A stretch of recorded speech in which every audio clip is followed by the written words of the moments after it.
Do not attempt to adjust your screen. This is what it appears to be, a merger of two Iowa Everywhere shows on a Friday. It is the Murph and Andy show, but with us today is two guys, co-host Chris Hassel. And I always look forward to Fridays, but I'm looking forward to this one especially because it's been a long time since I've been on a show with Chris. It has been a long time. It's been a long time. Is it the last time the time that we did the Seinfeld Festivus show? I think it might have been. Yes, unless you're going to count when you sat with us at the on Cyhawk Week for when we had the Bloody Mary and over at Eggs and Jam. Man, that was good. Eggs and Jam knows how to make a Bloody Mary with an uncircumcised brat.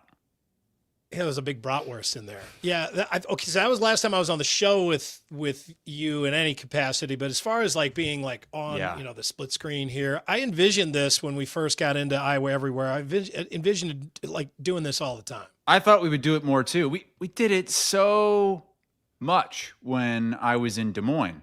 Whenever you or Keith were out, I was one of the first fill-ins. But I'm glad I get to be a part of it because I listen to the show all the time. Mm-hmm. I've never missed a show. And there's a lot of the time I want to be a part of the show. I want to say something. I want to make fun of you guys. I feel the same way about your show. I'll listen to it. I'm like, God damn it, I want to be a part of this conversation. I just want to like go jump on the computer and just force my way in. But I am a little disappointed because I love Fridays because I can go out in the afternoon, throw the AirPods in, either work out, work in the yard, hang out at the pool, drive around town, and listen to you guys for 2 hours. And now I don't have that. It's just me being here in my podcast room. Yeah, and it's weird listening to yourself on a show. I never like to do that. Oh, yeah. Yeah, it feels like, I should have said this or done it this way. AD's gone too. Andrew's gone too, so Jake Brend is with us today. Jake, how old were you when Chris and I were working together on Sound Off? Were you in elementary school? So that would have been like 2012. Is that right? That would have been That would have been my last year there, 2012. Yeah, so your last year I would have been 11. So yeah, probably fifth. Probably not allowed to watch the show. Oh, I watched. God. Don't worry. I know Cooter Ray Cornholer and I was, when we've been kind of talking about this and promoting this this week about Chris being on, and so people have been sending me stuff and texting me stuff that they want us to talk about or stuff they remember of Chris and I being on the show together or a show together. Someone sent this to me this week, and I feel like it's safe to finally play it again. At Texas, you cannot see this game anywhere tonight. Anywhere. No, through the eyes of John Walters. The Longhorn Network, which was supposed to be this great thing. It was, at the very least, it was supposed to be great for the state of Texas, right? Longhorn fans. And they don't get it. Well, get this. Yeah. We called the NBC, our guy Roger Wallace, who's always really cool to us, the sports director down at the NBC in Austin. This was almost 15 years ago. Home of the University of Texas. They can't see the game. It'll be 15 years this January. We're going to play this whole thing, Jay? We will have the only highlights of this game, unless we do something about it. It feels like the early days of ESPN when we tried. That's Biff Hammer. Give us the 7 a.m. Sports Center, and then we'd watch Frisbee golf the rest Biff of the day. Hammer was there too? Yes. It was a real round table. I get it. So I saw this in the rundown. The Big 12 I listened to this whole thing. There are 3 different parts on YouTube. It's like 45 minutes of this. And it obviously, the part that we hear the most, that we play the most, is the call to WOI. Do you have that part there, Jake? Do you have that? I do. My bad. No, it's all right. I knew I marked it. I was like, oh man, we're gonna be here forever. We haven't even launched the show yet. I had the edited version, and I accidentally uploaded the full no, that's one. all right. All right. So this should be the part we need. The part that Chris is talking about. That game is on the Longhorn Network. Okay. Hello. That game is on the Longhorn Network, and it's only available in Texas. Okay, so that's on Channel 5 in Iowa too, right? No, it's not. What?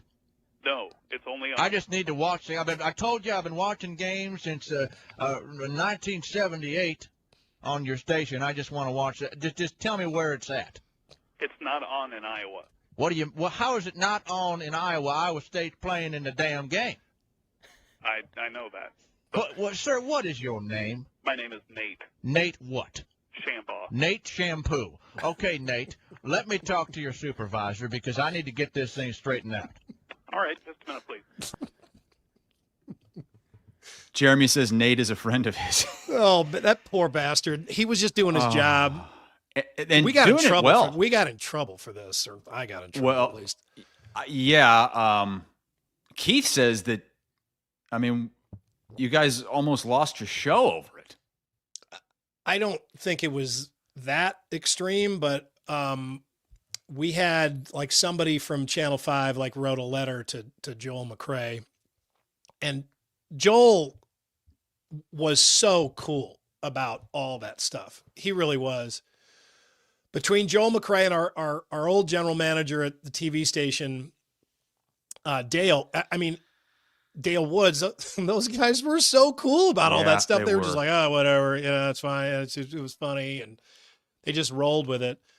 But, we got in trouble for that. Because we put them on the air without their consent. They didn't know they were live on the radio show. And thank God they were as professional as they were.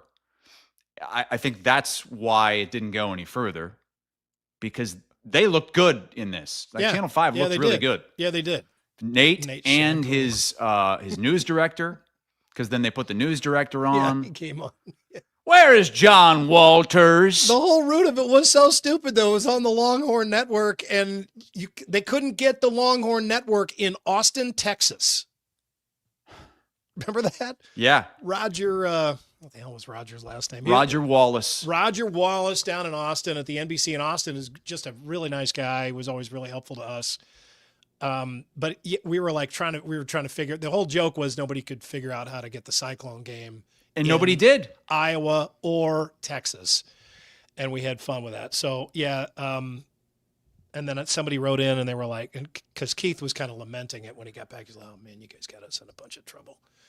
And then somebody wrote in or they called and they were like, what? Well, let me get this straight. You left the show to Andy and Chris and you're surprised that something went wrong. And Andrew was producing, Andrew and was he was pretty new. I mean, I think he had only been working with you guys a couple of years. I mean, he was probably still in his 20s. Yeah, at the time. He was very, very young. It's funny, our voices sounded different too. We're gonna have more fun like this. We got a packed show. We got to move, man. Let's get it going, Jake. Iowa Fireworks Farm is Iowa's largest fireworks store. 6,000 square feet of hand-picked fireworks, over 50 brands, and 1,300 different products to choose from. But they're also family-owned and operated. Iowa Fireworks Farm is the one stop you need to make before July 4th. You'll find them just south of the Metro. Take I-35 to exit 43 at New Virginia. Head east and look for the Big Red Barn. At Iowa Fireworks Farm, the toughest part will be deciding what not to buy.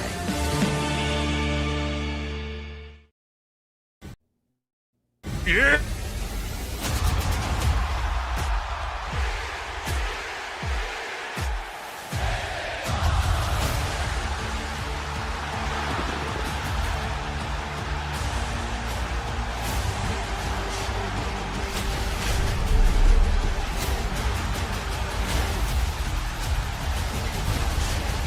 Don't miss the fallout from SummerSlam, Des Moines, Monday, August 3rd. Tickets and VIP packages on sale now.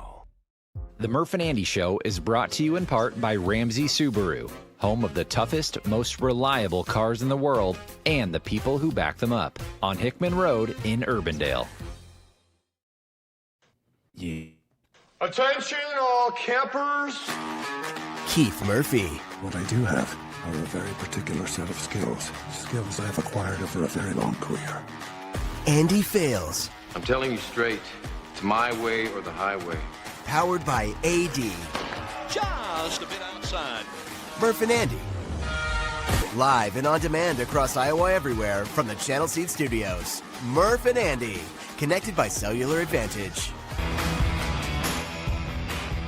All right, it's Friday, and it's Murph and it's Andy and Chris Hassel with Jake Bren's help today, and we've got all kinds of stuff going on. Now we're going to run sort of a regular show that's going to go off the rails repeatedly. I'm just going to tell you that right now. Let's hope.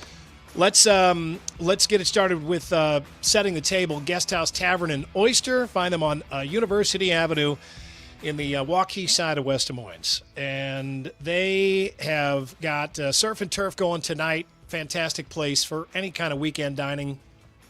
Show up about 8 o'clock and sit at the bar. That's my favorite thing to do. Chris is going to kind of, he's got some stuff he wants to talk about, but you also, you just kind of want to participate in the normal segments of the show? Yeah, because you guys talk about a lot of stuff that we never hit on Two Guys. And I feel like I'll be able to step into a new dimension of my mind. Okay, well, let's see if that works or not.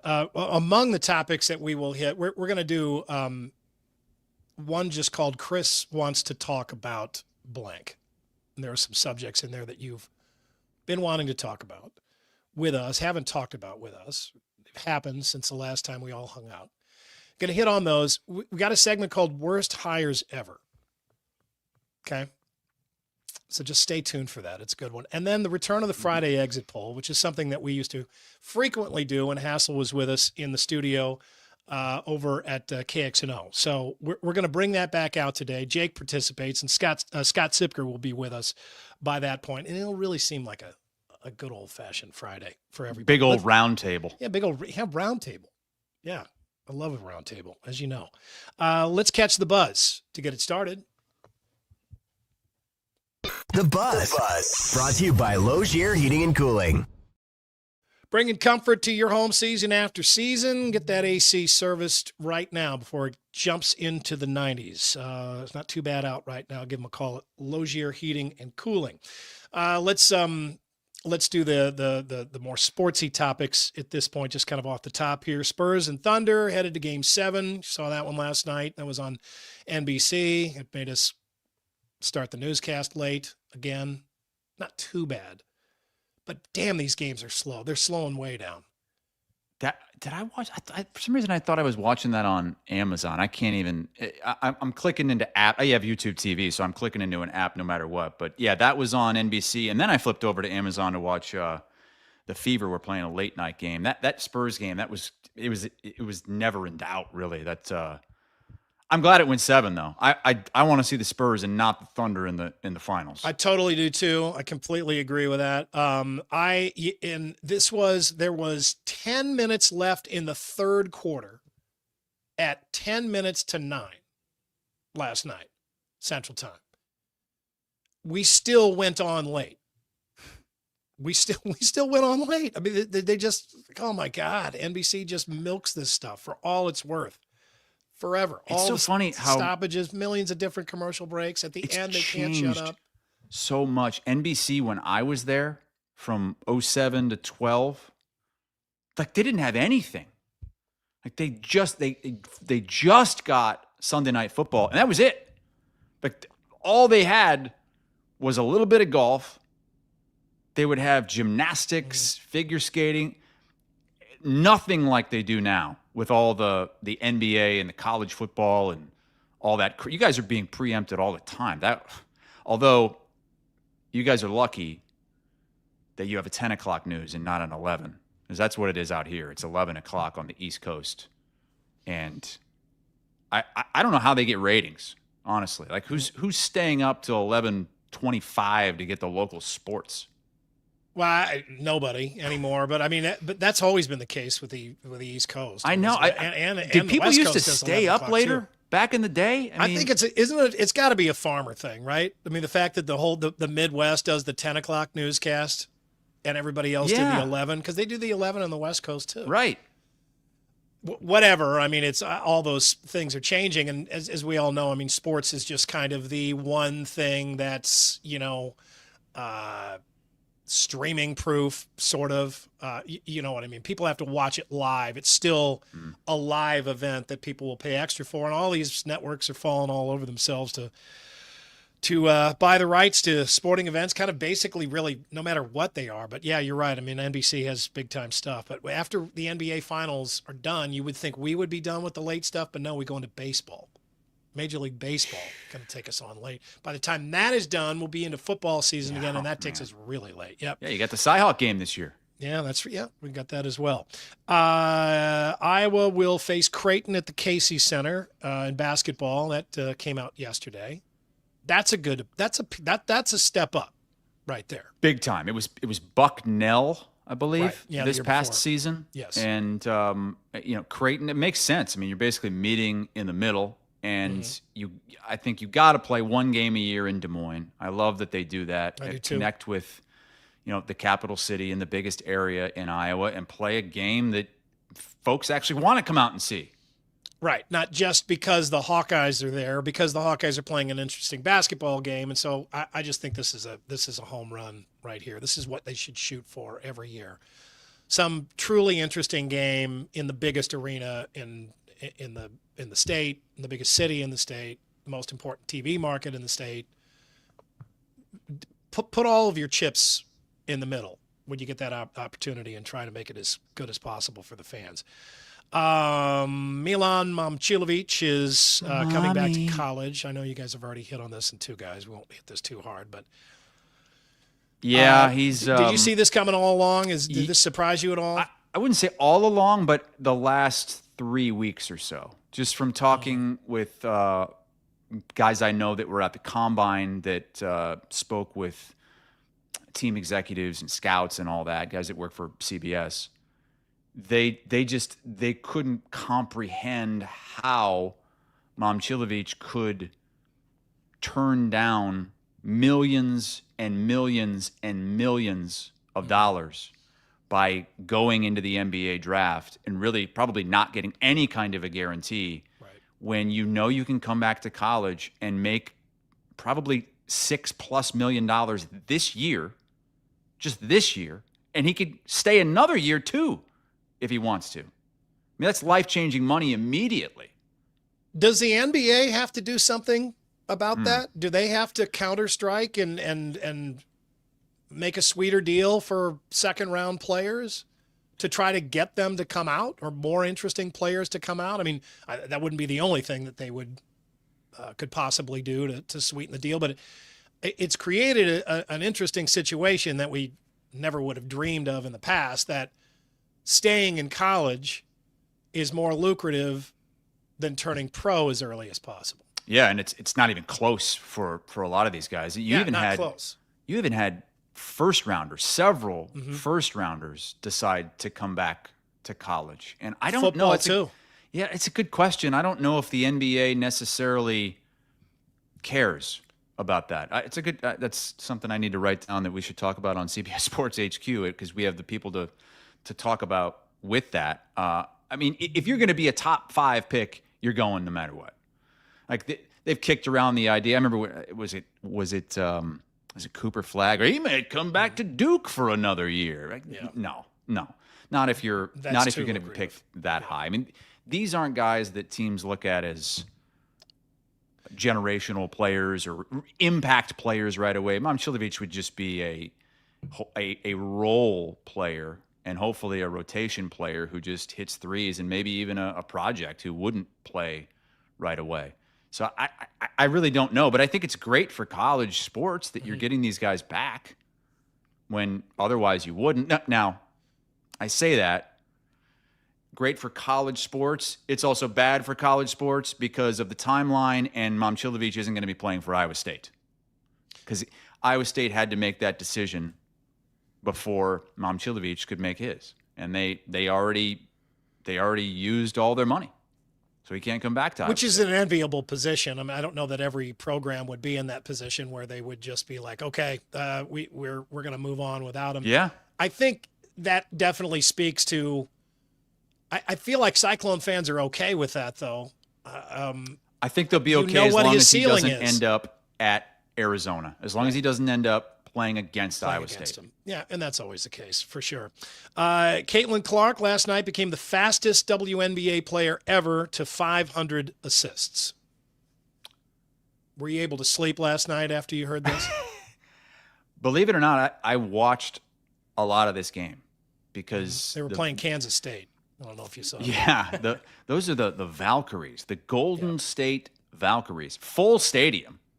Oh, sure. I think they're playing where the Warriors play in San Francisco, and it was a really good game. Came down to the wire. Caitlin Clark was, for the most part, a non-factor. The Valkyries. I know I'm getting way too inside WNBA for this show. The Valkyries have two really good defensive players, and Caitlin Clark couldn't find anything open, nothing, and she was really struggling late, and she didn't come through when she did get her opportunities, and they ended up losing that game late.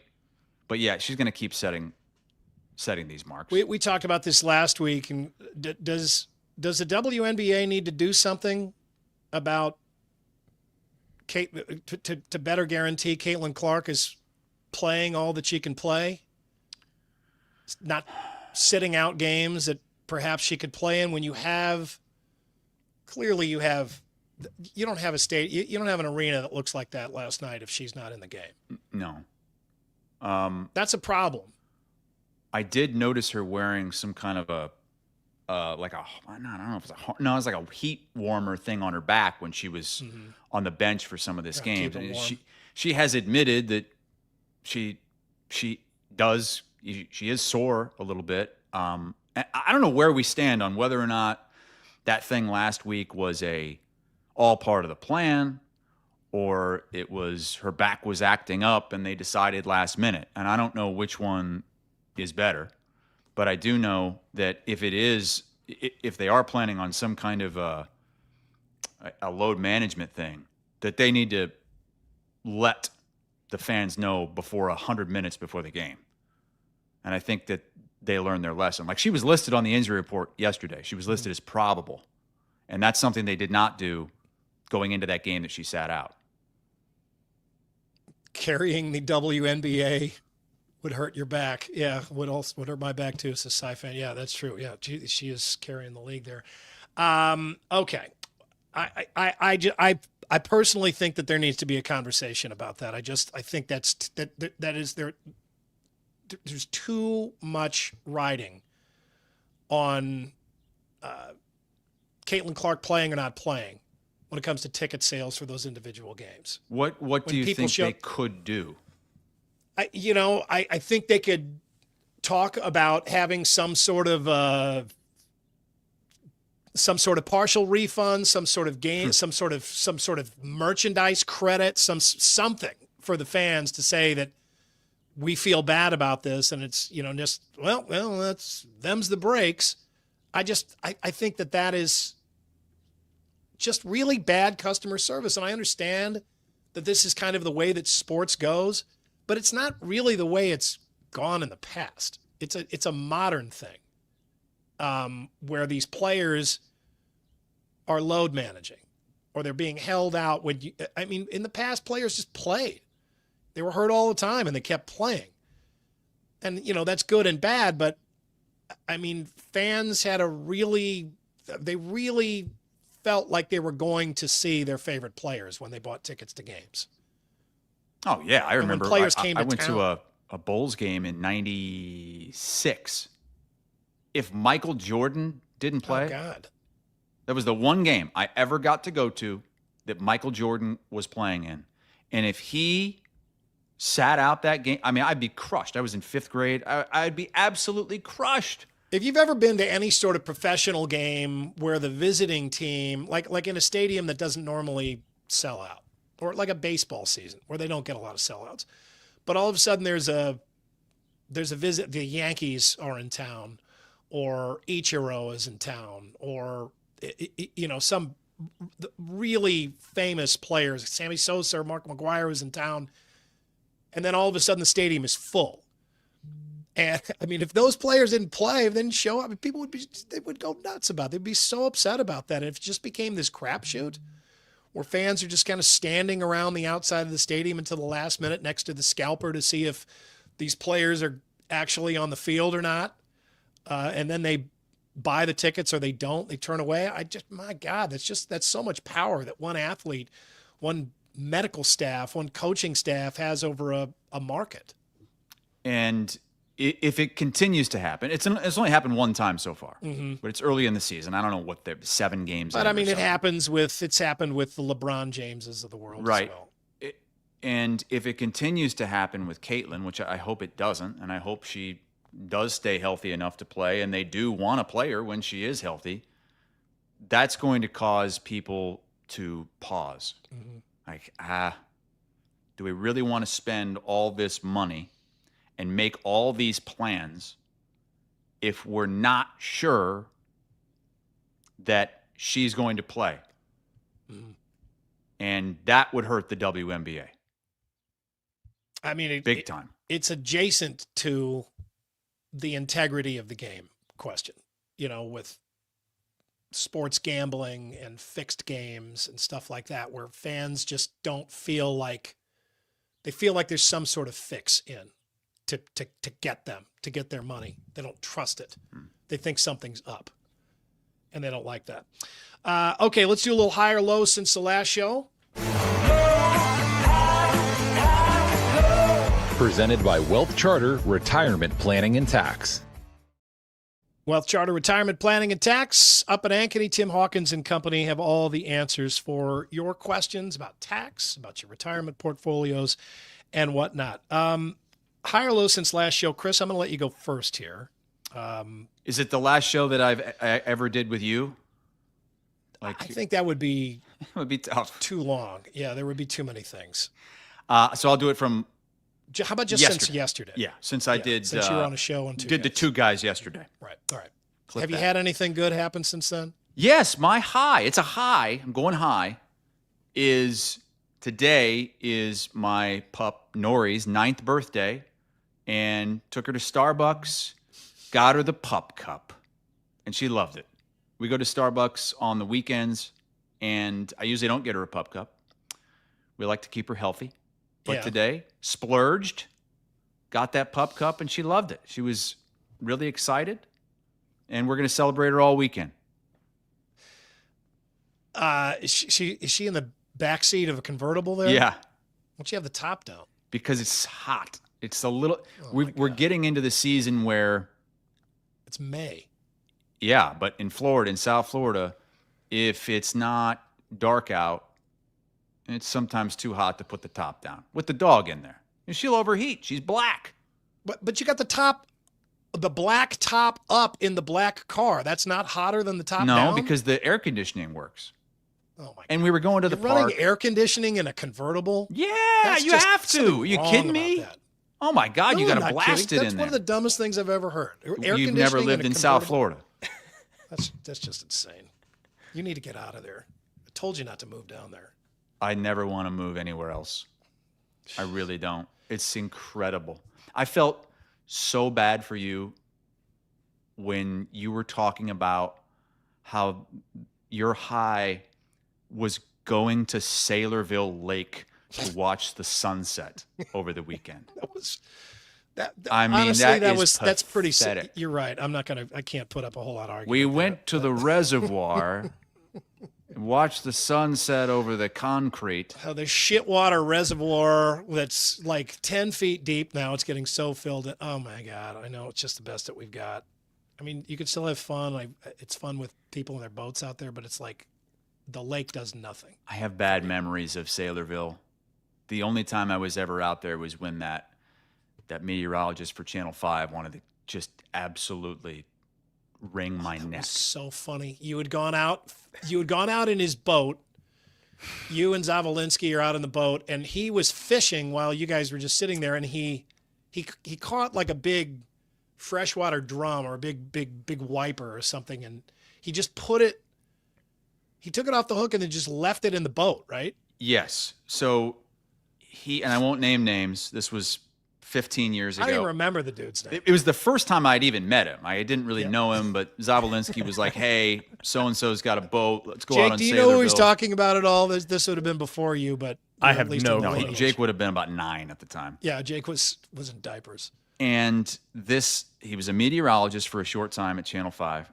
And, we're in the boat, I think having a couple beers, and he's over there fishing. Like, he got out of the boat and went to, like, stand in the water and fish somewhere off on the side. He comes back with this fish. It was probably, like, this big.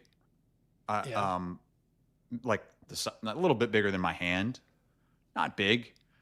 But he takes it and he's like talking to it and he's like, well, I'm going to put you in the back of the boat. And if you get out, good for you. But if not, I'll eat you tonight. And he puts it in the boat. Like a feats of strength? Like he's fight for life? I guess, yeah. And because he had this little compartment like in the back of the boat, but it didn't have any water in it. Yeah, it wasn't a live well or anything, yeah. And so he says that to it, and then he leaves and goes back to fishing a long way away. And so I'm sitting there, and we're just kind of relaxing. Well, it doesn't take long to make it not relaxing when there's a fish flopping for its life behind you constantly. And so I turn around and I'm watching it, and this fish is getting really close to getting out off the back. Really close. All it needed was a little nudge, and it was over the back and back into the water. So after, 20 minutes of this crap, I nudged it over the edge back into the water. You freed it. This guy comes back, and he goes, where the hell is my fish? And we were like, he escaped? I don't know. I guess he got out. Who let that fish out? Who did this? And we were like stunned because he seemed like the nicest guy. And the way he was talking to it, he seemed like a guy that would come back and go, oh, I guess the fish got out. Okay. He immediately puts his stuff in the boat, turns it on, blasts it back to the ramp, and tells us to get off and sends us home. And I never saw the guy again. You son of a bitch. All because someone set free this fish. It was some trash fish. Yeah. That he was not gonna make a meal out of. It was nothing special. It was like there might have been like 40 calories in that whole fish. And I think he held that against, he knew it was you. He suspected you. Somehow, yeah, he did. He held that against you for like the rest of his time here. Yeah, I think he got out of the business. I think he was so upset about this. He quit. He stopped eating fish, stopped being a meteorologist, and just got out of the business. Oh my God! Can I interject with the Sailorville Lake story myself? Yeah. Let's see. It also involves local news. Oh, and all right. I was pinch hitting as a photog, and I was going out with a reporter to do this 4th of July lake safety story. The obligatory. Yeah. Why don't we send you? You guys should go out to. Everybody does it like 5 times a year, and they start doing that in like March. I'm with this reporter, and we're driving there. And she's driving. She warns me, by the way, I'm kind of afraid of water. So we're driving over the long bridge to get to the marina. And the second we get on the bridge, she starts screaming Bloody Mary at the top of her lungs. The entire time we were going. I've heard you tell this story before. Yeah, she's just. I won't name names. Her hands over her ears and screaming. Well, like she was driving, kid. So. She was. Wait, she's driving and screaming. I was afraid for my life only because I thought she might accidentally drive off the bridge out of her own fear. Oh yeah, I would be scared to death that she would do that. I'm trying to remember who this was. And this is probably a minute drive. It's close to a mile going over that bridge. If I can think of her name, I will out her. I will dox her. I can't think of it though. Was this at which station? It was when I was an intern at WHO. So I was a sports intern. Wait, so this is a female? No, this is at our station. Female reporter at Channel. Who would that be? I don't know if she's there anymore or not. Honestly, I don't even know. Which if means I she's remember not there anymore. I don't even remember her name. That's not true. You do too. Send me a text. Text me. I will. Do you remember, Fales? don't Do you remember the name of the guy with the fish story? No, I don't remember that guy's name. Remember his name either. Dave will know his. Will know. He was like. Will Brad Edwards know the name? Yeah, Brad. Well, I don't know if he doesn't know that story, but yeah, Brad definitely knew him.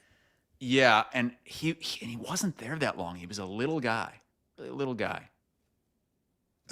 Dave would remember, but some of these. I don't want to. Some of these comments are way off.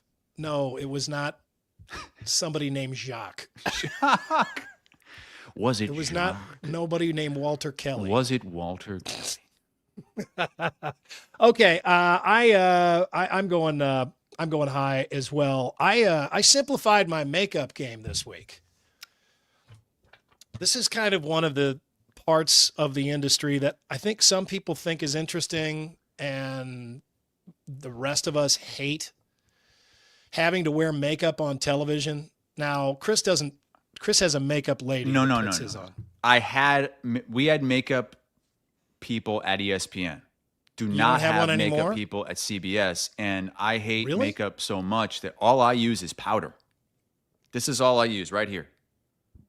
CoverGirl. I like how you have powder. it with you. Why do you have it with you? I carry it with me at all times. Are you wearing times. it now?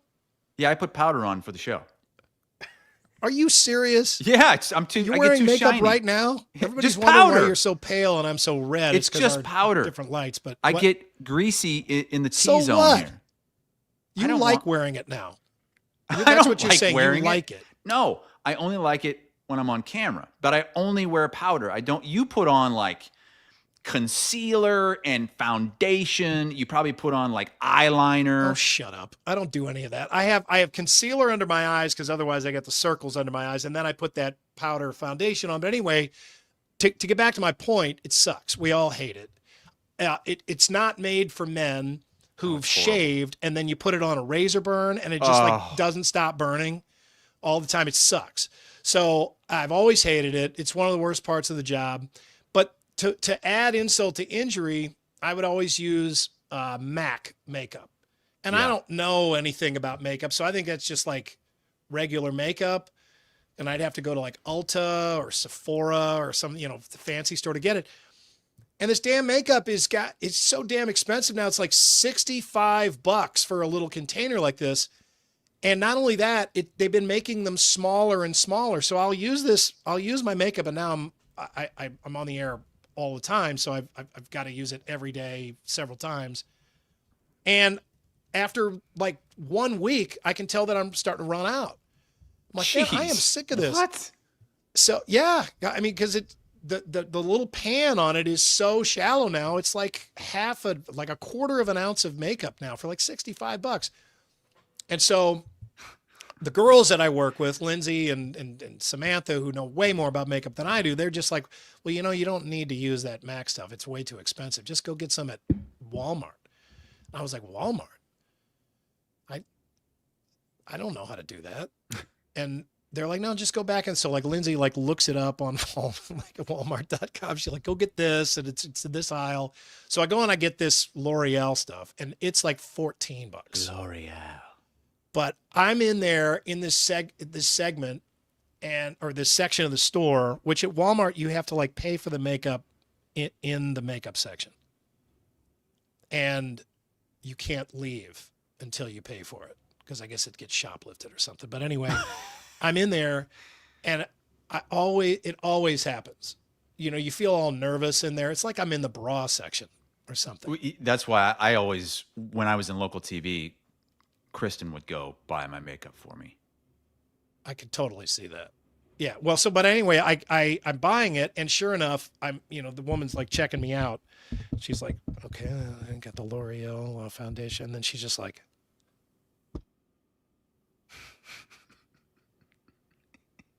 and I'm on TV. I was using it. It's for TV. But she still gave me this stink eye but anyway, I'm saving money on it, and I can just buy a whole bunch of it at once and not go back all the damn time. Because usually when I would go into Ulta and stuff to get makeup, the women that work in there wear a shitload of makeup. I mean, a ton of makeup. I mean, so much makeup. And I guess it's like they feel like they have to wear like extra because they work there. But it'd be like somebody working at a shoe store and they're like also wearing shoes on their hands. You're just like, you don't have to demonstrate all of them. I mean, it kind of makes sense because you go into a tanning salon and it was always a brown banana working at the tanning salon. Someone that had just stepped out of the tanning bed and was going to use it immediately as soon as you were done as well. But anyway, I've simplified it. I've made it cheaper, and now I'm well, good for you. I'm happy for you that your life has gotten better. Yeah, it has just a little bit better. Okay, now we're going to do a little section here where we call it Hassel Wants to Talk About, and we hit on a number of different subjects that Keith and I have both talked about, probably in depth, and maybe you and Williams have talked about them already, but we haven't talked about them together. So we want to hit a few of these things, and these are the topics that Chris wanted to bring up. Want to go back to Caitlin Clark for a second, but we had some big conversations about Caitlin Clark in the past month or so, and you brought up on your show when you and Williams were talking about this, the McCaffrey's thing and the coaches versus cancer. We'll get to that in a second, but you had brought up, I thought, an interesting point that. Caitlin Clark is going out with Connor McCaffrey, and kind of since the McCaffreys left Iowa City, you hadn't heard Caitlin Clark say anything and seen any post about Iowa from Caitlin Clark. She had just been kind of mum about everything Iowa Hawkeyes, including all the NCAA tournament stuff, just the whole women's basketball season. You hadn't heard much from her. I haven't seen her in any kind of Iowa gear anywhere since Fran was fired by Iowa. And I remember when it happened, we were doing the live show, and one of the things I wondered about was when Caitlin comes back to go to basketball games to support the teams, will Connor come with? I didn't even consider that she may not come back. I know she has sent the team some stuff, like she sent the women's basketball team her shoes or special shoes. But I have even for the women's team, I didn't see her at a game. And I obviously what really stood out to everybody was that she was totally mum on Iowa's run to the Elite Eight. And right. Yeah. That's kind of, we've been talking about this since then amongst ourselves. And I think it's fascinating. For some reason, I'm fascinated by the whole thing. Does it bother you as an Iowa fan? I think it would bother me a little bit.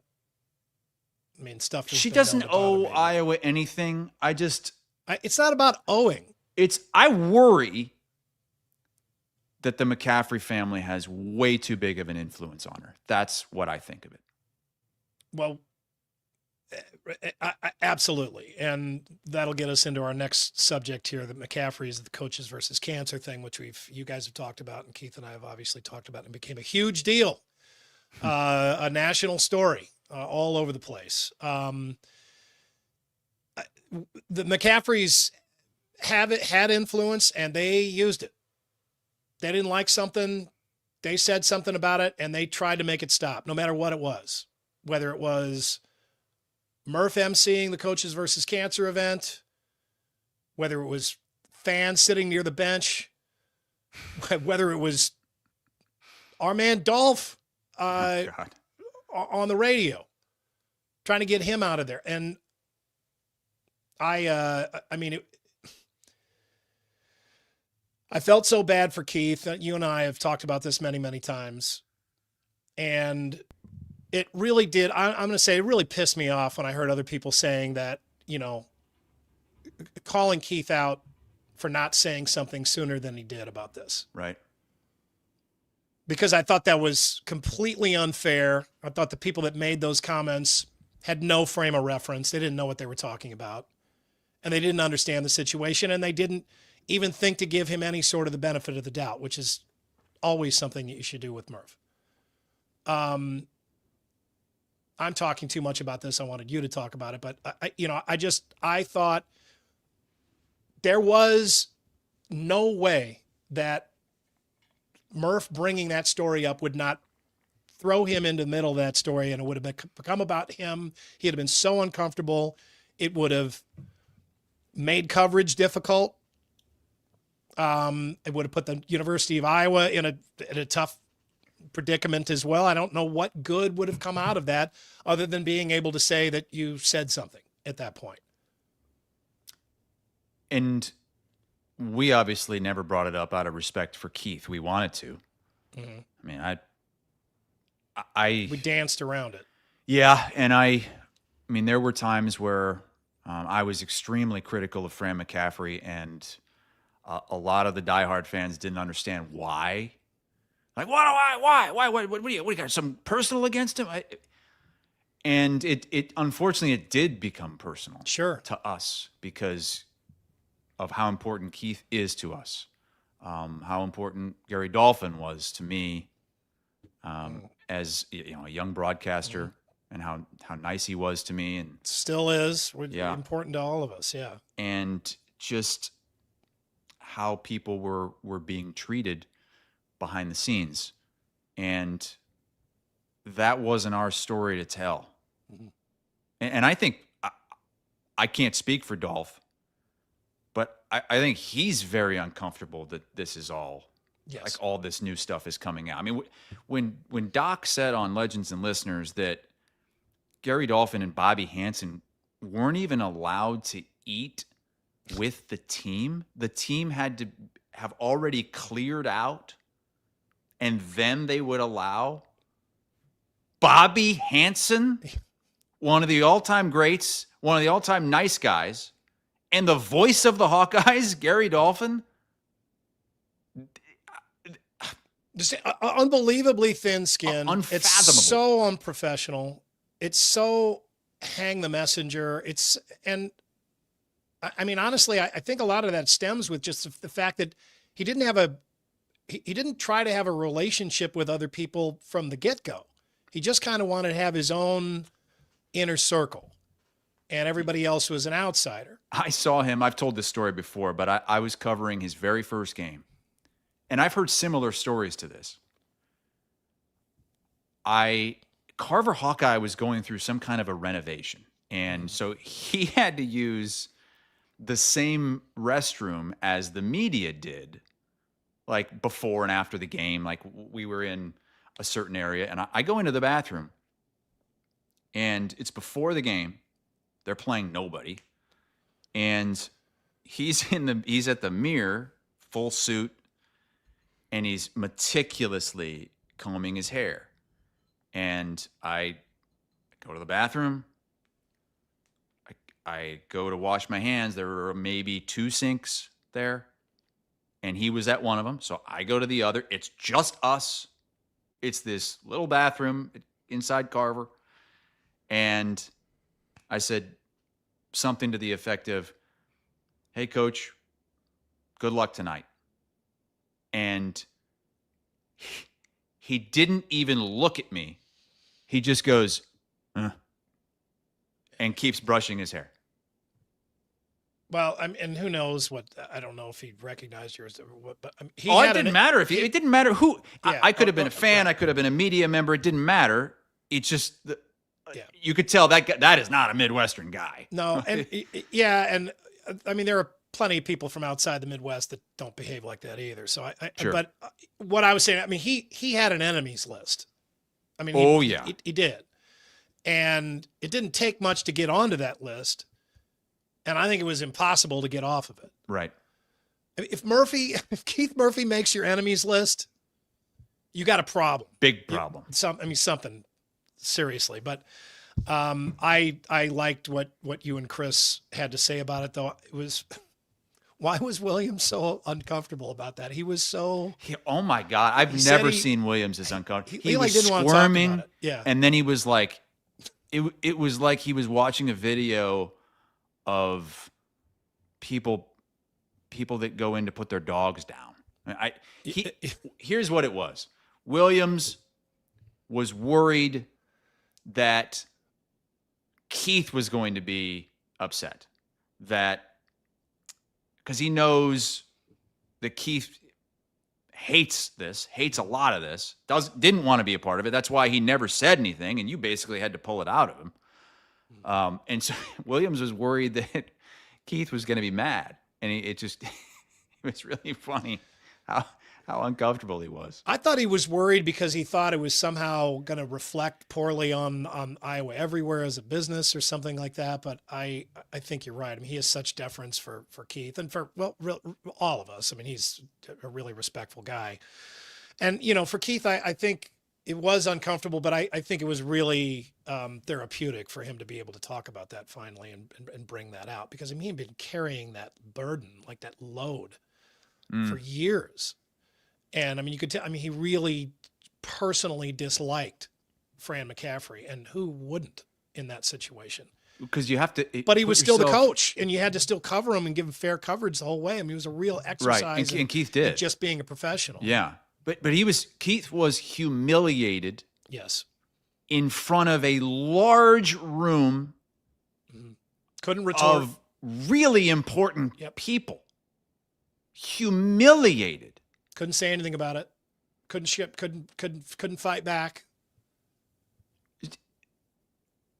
It was one of the worst things that probably has ever happened to Keith in his professional career. I think you're right. I think it's probably the worst thing. Yeah, it was really bad. And so when that finally did come out and when McCaffrey left, I mean, we were all, honestly, I mean, I was glad for Iowa fans, but I was mostly glad for Murph. Yeah. So anyway, how do you think things have gone since Gary Barta left? And who is the best athletic director in the state right now? Ooh, wow, that's a loaded question. It's not loaded. I think it's a tough question. It's an interesting topic because we have. I feel like we have. I don't. Megan Franklin. I think I haven't seen enough from her yet at UNI, but we all know what Hardin, Pollard, and Beth Getz have done. Yeah. Who's leading the pack right now? It's stunning that I wouldn't think that Beth Getz could even be in the conversation this early in her tenure, but Brian Hardin's awesome, but you kind of without like real football. You kind of take that out a little bit, and I think it's between Beth Getz and Jamie Pollard, and I think Beth Getz is ascending, and Jamie Pollard is coming down. Not just the back end of his career, but I think he's lost a little bit. You and I have always disagreed over Pollard. Yeah, you're a huge Pollard fan. And I have said multiple times the guy deserves a statue for what he's done at Iowa State. But I think he's gotten a little bit too big for his britches. I think he's gotten a little bit too full of himself for his own good. I think what you mean is he's gotten so powerful and insulated. I think he thinks he is Iowa State athletics. And he's not. He's the Iowa State athletics director. That's how I feel about it. I have been a fan of what he's done. He's done amazing things. He's called me out before and pissed me off. There's no doubt. I mean, and he knows that. But I think I've appreciated the fact that I can always tell where I stand with Jamie Pollard. You definitely can. I know where I stand. He blocked me on Twitter. Which I think it's perfectly fine for people to block other people on Twitter. I don't think that an AD at that level should be interacting with anybody on Twitter. That's the other thing about him. Make your informational posts, but then don't read the comments. That's what makes him very unique. I mean, he's unique, and a lot of those things make him really good at what he does and really interesting. He is a really interesting athletic director, and I will take Jamie Pollard 10 times out of 10 over a Gary Barta. Oh, he was stomping Barta. Stomping him. He did. I think Brian Harden would probably tell you it's Pollard and it's not close. He's done a lot of the things that Pollard has done. He does them in a different way, he has a different personality. But, I mean... Pollard offends his own fans. That's something that not many ADs He'll get into it with him. Yeah, he does. I mean, there are Iowa State fans that absolutely hate Pollard. And I would welcome a conversation with them. I understand that they have their own opinions. I think it comes down to he's just been too successful in what he's done to let your personal feelings sidetrack how you feel about him overall as the athletic director. That he's just done too well. I think he has done really well, but I think this we'll see with this Matt Campbell thing, with this Taylor Mauser thing, with this Jimmy Rogers. Oh yeah, we'll see how this plays out. This was the Bill choice Fenley I didn't thing agree is with. still that's still an issue. That's the what thing? Sorry, the Bill Fenley thing. Yes, that's another thing, and he's kind of hid behind his own pre-recorded statements on that, and hasn't exactly been available for questions on certain things like the gymnastics program. I just think he was riding so high for so long that now we're seeing some of the flaws. This doesn't take away from all the good he's done. But I would personally, I said it for years. I just said it now. I'd take Jamie Pollard 10 times out of 10 over Gary Barta, but I would take Beth Getz over Jamie Pollard. Well, in my opinion, Beth Getz has done very, very well.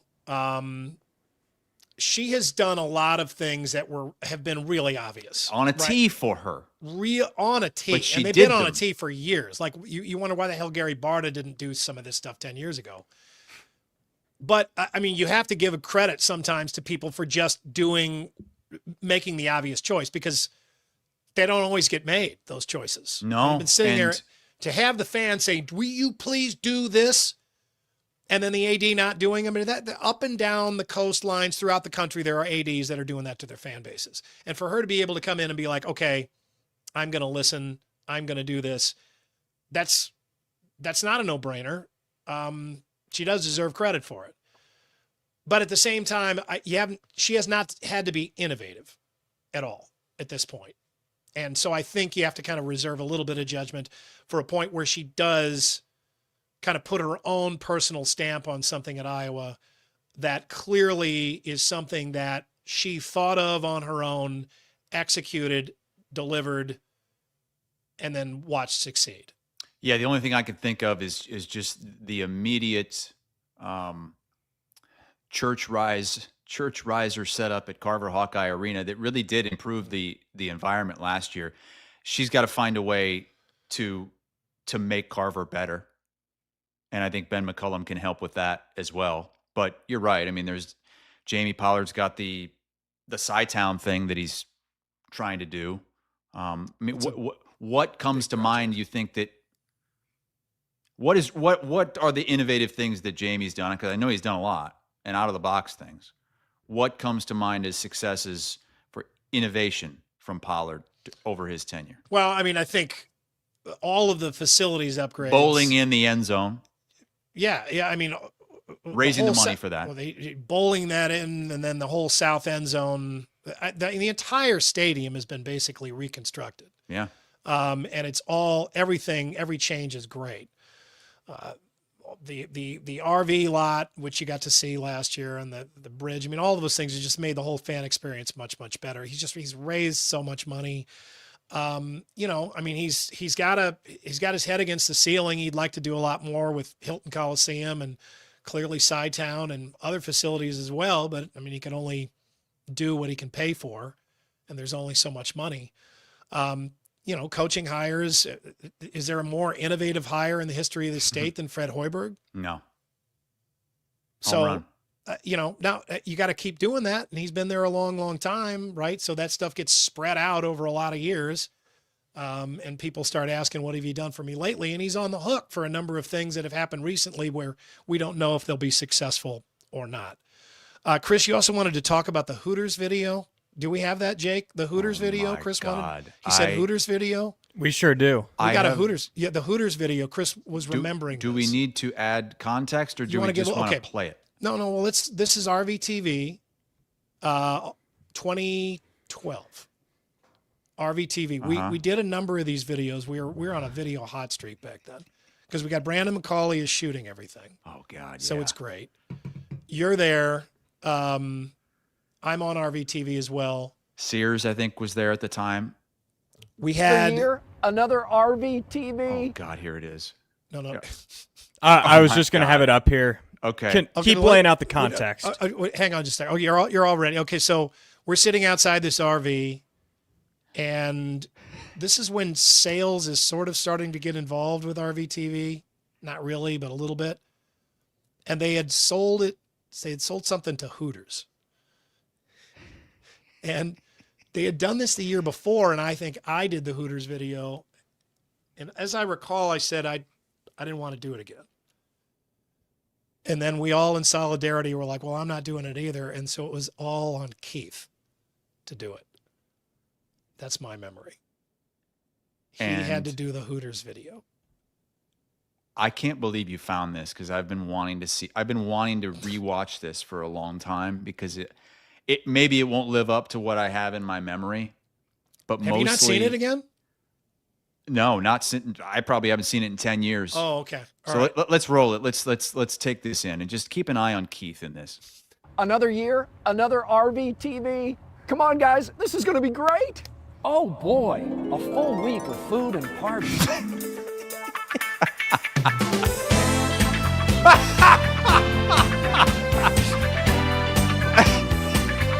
It's RVTV. 4 men, 5 towns, 5 celebrations. It's Iowa's Super Bowl. So we have super coverage all this week on Channel 13 News. Presented by Plaza RV and Fairway. All right. So he's so uncomfortable there. Look at that. Murph with the elevator eyes to the Hooters girls.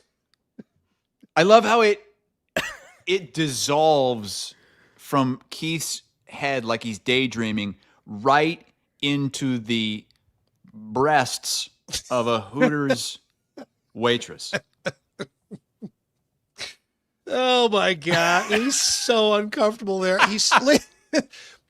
We don't even have a Hooters anymore. It's gone.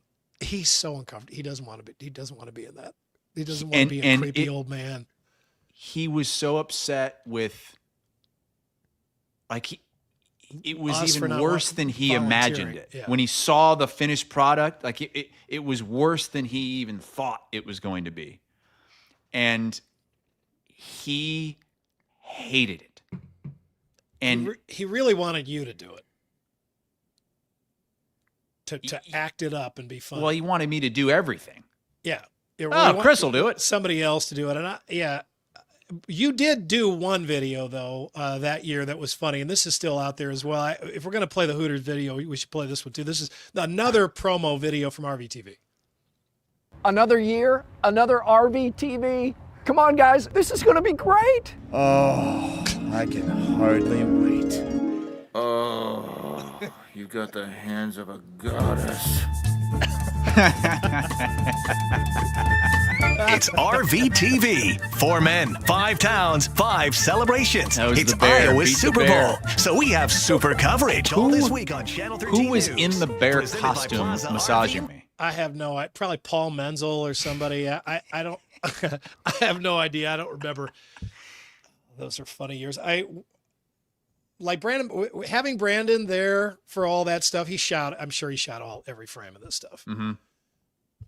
God, he was an ace. But he But his problem was he started laughing. He would start laughing while filming, and you could kind of every now and then you could maybe hear a laugh in the background, or the camera might just jiggle just a touch. Did he shoot Stivers Ford? Yes. And he was... Yeah, he was laughing too hard. He was moving the camera too much. Oh, he's now the main video guy for the Minnesota Wild. He's probably actually glad that they're not in the Stanley Cup final. Okay, well, and then one final segment here, and Hassel wants to talk about words that the Murph and Andy show doesn't say right, and that other people don't say right, because you're such a stickler for this. You're kind of an asshole about this. No offense, but I mean, you will point this out immediately. It'll be the only piece of feedback that we get from you sometimes is some word that we didn't say, that we said on the show, that we said funny. Well, I specifically remember when I started at Channel 13 at the age of 22, you guys would do that to me because there were the words I would get wrong, or sayings, or grammar. There's some payback here. I was happy, but that was good. Like, that's how I learned. Mm-hmm. You know, the difference between further and farther. Yeah. The real definition of irony. Like, Keith pounded that into you because he didn't want you to do it again. And I appreciate it when people call me out. So these text messages are out of love. Yes, yeah, okay. All right. Yeah. Well, give us some examples of words that we don't say right. Well, I'll save Williams because he's got a long list. I'll start here on the show. That's got to be one of everybody's favorite parts of Two Guys is Williams says something and then he gets it a little bit wrong. The metaphor is just a little mix. The mix of the metaphor is a little off, and then your face. You can't ever just let him go. You can't ever just let him have it. You gotta call him out. And if anybody in the comments has words that anybody says on the air that that you find amusing, please let us know. But I'll start on this show with Murph, who is great with grammar, and he's taught me so much. But there are certain words he struggles with. And the word he struggles with the most is wolf. Or the Timberwolves, right? Timberwolves. Yeah, right. He says woof. Like woof woof. He says, like there was a wolf out there. And you've called him on that a few times. Oh, yeah, all the time. Yeah. But you've stopped calling him out on woof. I have? Yeah. You don't always call him out when he says woof. I mean, after a while, he's my friend, and I'm sure he does the same thing for me. You feel like a dick after a while. Just did it again. He also has trouble with saying the word W. He says W. Yeah. But most people do that. Like any diction courses that you take for broadcasting, they're always hammering that on you. One that drives me nuts. Yer and fur and git. Is when Keith says the Heisman Trophy. Yeah, he does do that. He hammers the S. And he says Syracuse. And Keith would probably say, like, well, that's how John Heisman pronounced his name. It's not Heisman. It's Heisman. Hate it when he says Heisman. Because it's like he puts extra stink on the Heis. Sometimes the S turns into kind of a Z sound. Like, excuse me. But Keith would say, excuse me. Excuse me? Keith also, you've called him out on this, and I think so have I, but he hasn't changed. He won't say that the Cubs lost 4-0. Oh, yeah. That's always says the Cubs lost 4-0. It's not a 10-0 run. Yeah. It's a 10-0. Yeah, 10-0 run. He'll tell you there's some study he read about it, but it's like it's not colloquial, right? I mean, it's like so proper that 10-0, 10-zip, right? I mean, people say that. Right. And it rarely do. So they went on a 17-0 run. No announcer says that. It's like they're on a 17-0 run. Yeah. But Keith, 0. Kindergarten. Oh, I call him out on that. Kindergarten. Yeah, he leaves out the D. There's no D. Kinner. It's just Kinner for Keith. Kindergarten. But those are the only ones I can think of for Keith. Can you think of any others? Not off the top of my head, but yeah, I mean, everybody has their little regional dialects or some word that they've just sort of been mispronouncing their whole life, and nobody said anything about it. So they just kind of kept going, and then it just got like ingrained in them, and you can't do it. You can't change it once you're a certain age, I think. And I've got words too. There's no doubt. But with you, it's really hard because you mispronounce words on purpose, and you enjoyed doing that, and so do I. Yeah. Like I like to say, as Evan points out, I like to say program. Instead of program. Yeah.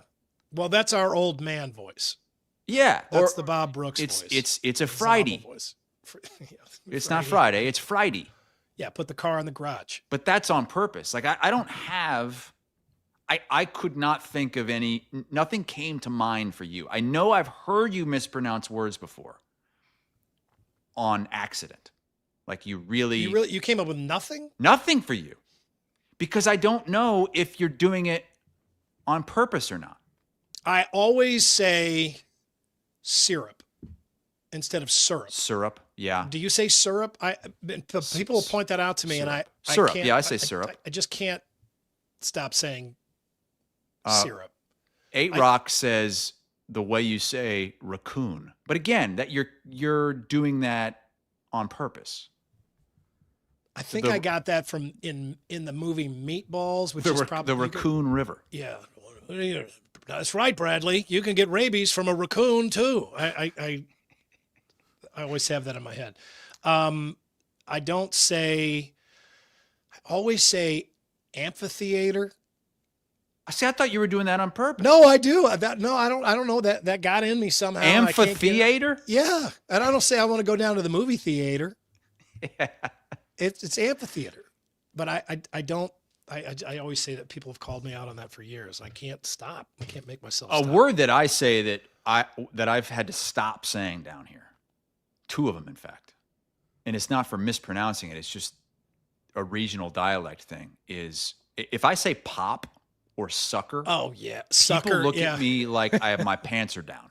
Like I came out of the bathroom with my pants at my ankles. I forgot to pull them up. Scott's coming on real soon. Oh, he's got a long list. He's got a bunch, but only a few that I could think of. All right.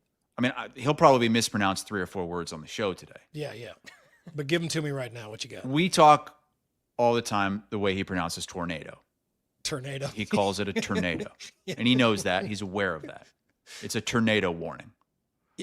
Yeah. Last week, found out that he says possum instead of possum. He calls it a possum. That really made him sound like he's got a speech impediment. Possum. But our favorite is when he says wouldn't or couldn't. Yeah. And how does he say it? Wouldn't or couldn't or shouldn't. You shouldn't. You wouldn't. Shouldn't. Like it's hard to even say. Yeah. Usually it's, if you're saying something wrong, it's because it's just easier for your mouth to do. Shouldn't. Like little kids will do that. I can remember Michael Hathaway down the street. He'd be yelling in an argument. He'd be like, "No, I didn't." Didn't? Didn't was didn't. Shouldn't. Wouldn't. Wouldn't. Yeah. I says wouldn't. I wouldn't. Oh man! All right, we're talking behind Scott's back here. Williams. Oh yeah, you want to give me a couple? Give me a couple Williams classics, just a couple. Well, you pointed out I had not noticed this, but when he talks about Peggy's, yeah, how does he say it? Peggy's. Peggy's. Have you heard him say that, Jay? Peggy's. Peggy's. Well, first of all, I don't even know why he's talking about Peggy's. He's not a Drake guy. But Peggy's, that's one of those weird people do that to those. There are the classics where he says, it's sprint car qualifying, like it's a koala bear. Qualifying. He says that. I haven't heard that one before. He says epicenter instead of epicenter. Epicenter, like an EpiPen. Yeah. He says catapulted instead of catapult. Catapult. That's got a little Siepker in it. That's southwestern Iowa, I think. Last week he said that someone had an Achilles heel. Yeah. Someone tore their Achilles tendon. Who said Churchill weird? Churchill Downs. Or was it like Church Hill? Church Hill. Yeah, a lot of people say Church Hill Downs. Yeah, but it's Church. I think maybe that was Keith, and you would call and a lot of people say, I called somebody out at work the other day. On the air, they said Wimbledon. Yeah, Wimbledon. Oh, Siepker says that too, I think. He says Wimbledon? Wimbledon. Yeah, it's Wimbledon. It's not a T, it's a D. It's a D, yeah. But the first thing you ever said, you ever zeroed in on with Williams is when he was talking about feta cheese. And you didn't know he was talking about feta cheese because he was calling it feta. Feta cheese. It's like, oh, I love that feta. You're like, what? Feta? It's like, somebody they're usually rural, I think, but they run into like a foreign word that they're not familiar with. And so they pronounce it just kind of the way it looks, because it looks like beta, right? It looks like beta, the word beta, feta. And so, like Madrid, certainly somebody saw that and they're just, well, it's got to be Madrid, but they didn't know anything about Madrid, Spain. So they just kind of say it that way, and then it sticks. Like the first time, how many times you'll hear people from Iowa all the time, or Missouri as well, saying quesadilla. That's what it looks like. Yeah, my uncle. But nobody says Maquoketa. Nobody here says that they do that hard Q. Here they do it right. Maquoketa. My uncle is from Iowa, but has lived in the South basically his whole adult life. He came back once, and we went to a Mexican restaurant, and he ordered the fajitas. I'll take those fajitas. We got a commenter, Cub Hawk, says his wife says supposedly instead of supposedly. That's a common one. Somebody said fish, and like some people say fish. Fish? Yeah. Go fishing. What? I've heard that one. Never heard that. Yeah. Go fishing? Yeah, going fishing. We have somebody at CBS who says instead of frustrated, they say frustrated. Frustrated, yeah, I totally say that. Yeah, absolutely. People keep calling me out for Regina. It is Regina. That's the way you pronounce that word. They changed it to Regina so it didn't sound so much like vagina. Or like a woman's name. It's Regina. That's how you say that word. It's a Latin word. It means queen. Kevin, this reminds me. So he says people struggle with Chipotle. Yeah, I don't know what the hell is that? What's up with that name? That's a stupid word. Same with karaoke. What the hell is that word? Change the word. Chipotle. Chipotle. Chipotle. Chipotle. Chipotle. Yeah. Siepker said that one weird last week on he said show. Chipotle. Chipotle. Yeah. Is it poncheros or pancheros? It's poncheros. Yep. But a lot of people say pancheros. I might say pancheros. My dad wanted to kill me growing up because I said pancheros. Drove him crazy. Is there a proper way to pronounce the name of the burrito joint? Yeah. Poncheros. Poncheros. There's a guy named Ponchero. Yeah, his name is Gerard Ponchero. All right, we've been talking about Scott behind his back for way too long. Let's bring him on to the show. We're going to take a break. We're going to be back with Scott School and more. It's Murph and Andy on a Friday. Let 2026 be the year you finally take that Canadian fishing trip you've always dreamed of. And let me suggest you take it to Lac Seul Evergreen Lodge in beautiful Ear Falls, Ontario. Lac Seul is one of the greatest walleye lakes in North America, and Murph and Andy Show listeners have the stories and the pictures to prove it. a day's drive from Iowa, owned by Iowan Kathy Taylor on incredible, gigantic Lac Seul. Now booking late summer and early fall 2026. Find more information at LacSeulWalleye.com. Grammy-nominated country artist Tyler Childers presents Snipe Hunt, performing at KC Center July 15th with special guest Wednesday. Get tickets now at HighVTix.com. Nostalgia THC fruit seltzers in quirky flavors like orange dreamsicle, caramel apple, and grape soda. Refreshing taste, cosmic vibes for your mind. Pick your groove. Scott School, Scott School, Scott School is cool. Yeah.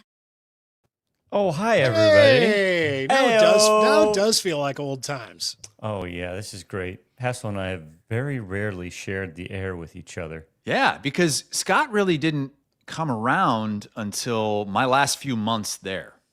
Yeah, we got the one sketch in for Sound Off, and then you were gone. And I was looking forward to a long decade's worth of fun videos with Chris, but then he went and got big time on us. We have to tell Andy about what you did to my dad with Memorial Day. Okay, all right. Well, let's do Scott School first. Oh, my God. Let's do Scott School. Okay. This In show's 1912. So far off the rails. Right 1912. now. In 1912. All right, 1912. A Parisian tailor, that's somebody from Paris, so you know. A Paris tailor named Frank Rochelle became obsessed with a problem, and it was because airplanes were brand new. Pilots were climbing higher and higher into the sky, but if something went wrong, there was no way to save them. So Frank decided to dedicate years of his life to inventing what he believed would be the future of aviation safety. It's a wearable flying suit that could unfold into a parachute for these pilots. And people laughed at him, of course. The experts doubted him. But Frank, he kept testing, he refined his design, and he ran experiments that went so well that he got permission to demonstrate his invention from the Eiffel Tower itself. And so on a cold February morning in 1912, the crowds had gathered, the newspapers showed up, and the cameras rolled, and standing atop the Eiffel Tower, Frank stepped off of the ledge in his flying suit, and he leaped into history and immediately fell to his death. And that's Scott School! Scott School, Scott School, Scott School is cool. Yeah. Wait, I thought you were going to say, and that's why they call it a parachute, because it was in Paris. Nope, I was. That would be funny. Yeah. No, I was trying to. But that can't be real. That is real. That's totally real. But I like the fact that they didn't give up on the idea, though. No. Wait a second. But the Eiffel Tower, if you jump off of it, you would land on it. Because he wasn't at the very top. To be honest, he was on the first platform. He was going to use the flying suit to fly clear of the legs. So this is a flying suit, not a parachute. I was waiting the whole time for this parachute. And then the parachute opens, right? Yeah, that's what we call a rope-a-dope. Okay. See, I was making you think one way, and then I came in with nothing cool happened. He just died. He fell to his death. That's not made up. Well, bad day for a friend. That's sad. But he was remembered today. He was. Here in Central Iowa, so I guess that's good. We got a stupid quickie poll for you, brought to you by WCI Pools and Spas. If you were a male country music singer, which would you be most excited to wear? Bracelets, fancy rings, necklaces, or those bedazzled jeans with the complicated pockets? We left cowboy hats and boots out of here because that'd be too obvious. Those are cool. Yeah, I go truck. Because they all have all this stuff. A necklace, because I always want to wear a necklace, and then when I try and wear one, I just feel like a total fraud. So I always take it off. But I wish I was cool enough and sexy enough to pull off a necklace. I wouldn't mind trying out different rings. I've always liked Andy's pinky ring. Oh, my great grandfather's ring. Yeah, I took that off a while ago. You don't wear that anymore? I haven't in a while. Your fingers getting too fat from the testosterone? They actually it was bothering me inside the the boxing gloves each day at Farrell's. It was starting humble to bother brag. Boxing. That's Kickboxing. That's what Pharrell's is. A boxing class. Yeah, it's kickboxing. Don't you wrap 2 your days a week. fists so you? It's you kickboxing. wrap the wrist and everything so you don't pop your wrist back, but your fingers are just inside the glove. It was just kind of uncomfortable there, so I took that off. But God, yeah, so you're a kickboxer and you're full of testosterone. Oh yeah, I get. I'm in there surprised just beat you the and shit out of that bag. You and Kahala just aren't popping out a whole bunch of kids. Well, you know why that's not the case. If you were listening to the Murph and Andy show, I got a vasectomy on. Yeah, he got a real vasectomy, not the fake one that Williams got. Did he not actually get one? No, he did not. Jeez, what a fraud. He did? Gosh. Yeah, he faked it. He faked it for money, for an ad. Oh, with the peas under the balls. Yeah, he didn't actually get that. Oh, that's right. I do remember that. I remember that. Has anybody seen a push from Oh, here we go. Wait, this guy says Williams says didn't instead of didn't. Didn't. I say didn't is fine, but wouldn't, couldn't, wouldn't, shouldn't. All right, sorry, Andy. I was breaking news. Breaking news. I did see. Yeah, I see the push here. So, former Des Moines school superintendent Ian Roberts, and you'll understand why we're bringing this up now in a moment. He has been sentenced to 2 years in prison for immigration and gun charges. He was in court. I think started late this morning. Sounds like they're just finished up with that. We'll have plenty tonight on the WHO 13 News starting at 4:00 on this. Chris, you've not been privy to the conversations that we've had about Dr. Roberts. I've heard them all. I know you wanted to be a part of it as well. This is unbelievable. Let's just go. Let's turn this into a segment that we call worst hires ever. Because that hire was so bad and it somehow just doesn't stop. We keep finding out more stuff about Ian Roberts that he either lied about or they didn't know about or that was going on after he was hired. And it just more and more shit just keeps coming out. It's like it's just like a golden goose of material that just keeps spitting out one golden egg after another. And he keeps spitting out book chapters from jail. Wrote a book in jail under his name, Dr. Ian Roberts, and he is not a doctor. No, the doctorate he said he got, yeah, the university has no records of on his resume. Nobody can find any records of it. Des Moines got a lot of issues with stuff like this because you had that city council woman that. Oh, yeah. Indira Shoemaker makes the list as well. She got elected and then just never showed up, never answered any calls, never opened the door. She got elected on the groundswell of the George Floyd stuff and promising to defund the police.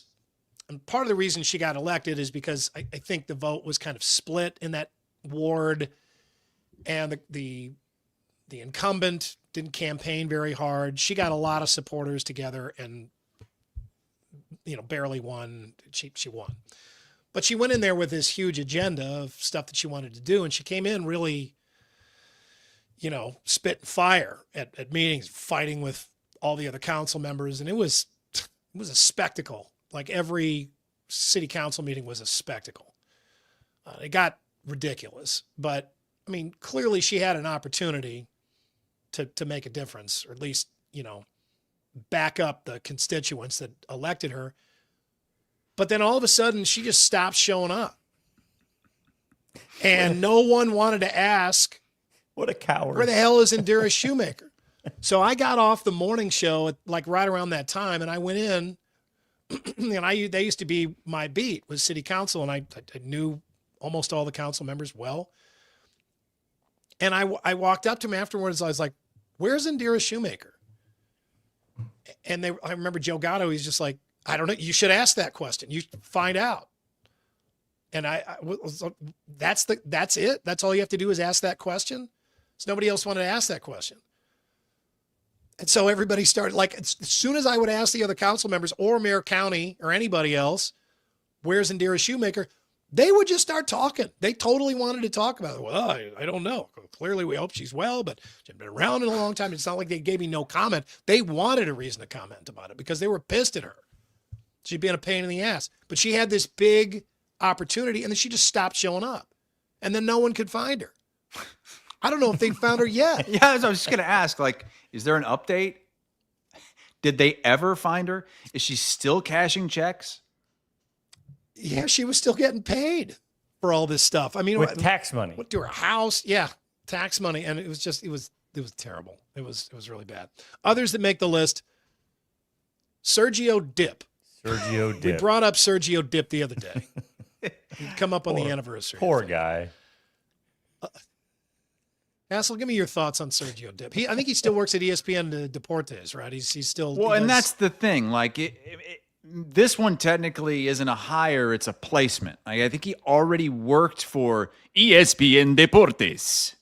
And they're like, well, this guy's really good at, doing sideline on the Spanish broadcast. Let's throw him on the main broadcast on ESPN. Little Hispanic flavor there. Yeah, right. Yeah. Vance Joseph is having the time of his life. He sounded like one of those characters from Seinfeld that would always run into Kramer. Are you not going to wear the ribbon? Yeah. One of those guys. The angry. Who is not wearing the ribbon? And it's so funny because usually this happens and they'll come out and they'll be like, it was just, it was just a mistake. He's going to get a lot better. And just, no, that was it. You never heard from him again. Pulled him, and then he had that kind of pathetic video that he recorded inside of his hotel room after that.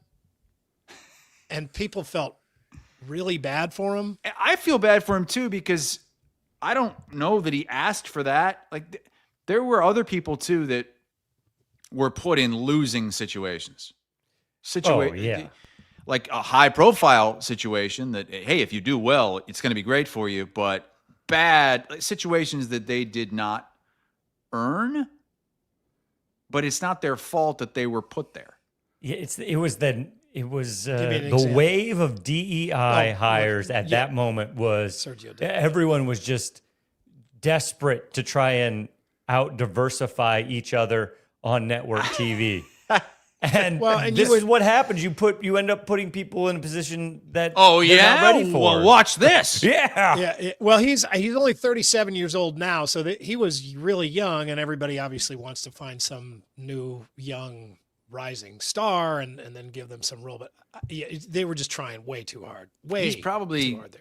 Great on the Spanish side. I bet so. Yeah, I think he does. Remember, Andy loved Antonetta Collins on SportsCenter when I was there.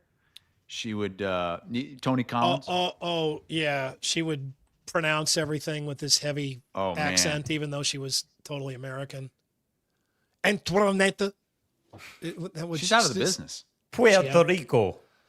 Yeah, you don't talk like that, so don't talk like that for show on the air. It does drive me nuts. How about Hugh Jackson with the Cleveland Browns? It's kind of hard to fathom just how bad he was.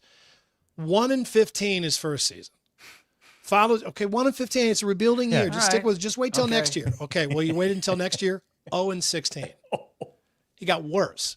There have only been 11 teams that have ever finished 1-15, but he upped the ante on himself and became one of 2 teams ever to finish 0-16. And he just kind of it didn't seem likable. And the Browns were on Hard Knocks that year with Baker Mayfield was the first overall pick. And he was like front and center. You're just like, oh, jeez. But also you look at the history of the Browns, and I don't know. I think factoring in how bad the Browns are historically, 0-16 isn't that far off from their average. Yes, so maybe Lions Hugh were the other so 0-16 team, by the way. Lions are 0-16. I think they picked Matthew Stafford with that #1 overall pick, as memory serves. This guy makes the list. Scott Frost. Oh, man. That's a good one. That's a really good one. Because it seemed like a perfect hire. It seemed like a home run. Obvious, no-brainer. Like this would have been like the Beth Getz hire. Like obvious, like anybody could have done it. Mm-hmm. Easy. Couldn't have gone worse. He was coming off an undefeated season. National championship. A fake national championship at Central Florida. He's a former Husker great. Yep. Rising in the coaching ranks. Everybody wanted him. Yeah. I mean, he wasn't hired just because he was a Husker legend or had a good season at Central Florida. I mean, everybody just liked everything about his pedigree, everything. Good-looking cat. Yep. Came in there and just shit the bed.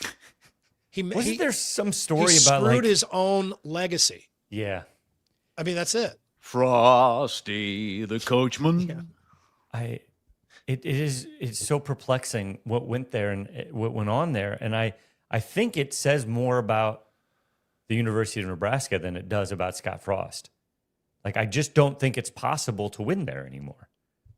I mean, that's his one line of defense, I guess, at this point. Well, nobody else did any better. I mean, he's right. I mean, sort of, but it's just the fact that happened. Okay, here we go. Another worst hire ever. This promotional video. It's a fantastic community. It's a welcoming community. It's got a can-do attitude. It's got a great work ethic. But what makes Sioux City a great place is the way it was built. We built Sioux City. No. We built Sioux City on rock and roll. Sioux City. All right, got to cut it off there. I'll have to pay for the royalties. Sioux City. I just love how little effort went into dubbing over that. Sioux City. They didn't line up the. No, they just let the regular song and then they just talked on top of it. I think were they just playing it on like a little tape recorder or something? They must have. People sing? What wasn't Jackie Schmelling behind that? I think maybe Jackie Schmelling was in on that, but yeah. Is she still the in-house reporter at Iowa State for the football games? Yes. I think so. Jake? Yes. At least. Jake, you can 4-box yourself and come in if you want. All right, I'll show my face. Whoa. Look at that 4-box. I'm Holy here. Smokes. Yeah, as of last season, she was. I haven't heard of any change. She's really nice and she's really talented. She really is. I think they had her put that together. So I don't even really know. I shouldn't even say. She was that was somehow. the worst video to come out of Iowa until Hooray for Ames. Oh God. It's funny you should bring that up. Oh. Just leave it at that for a moment. Okay. And then finally, to complete the segment of worst hires ever, this trophy. The Pewter family. Hassel, was anything ever put on a tee for you better than this? Oh man, in your I'm time so at glad I WHO was there 13? to participate in the bludgeoning of that thing. I mean, we made a difference. Like, very few times do we ever make a difference doing what we do.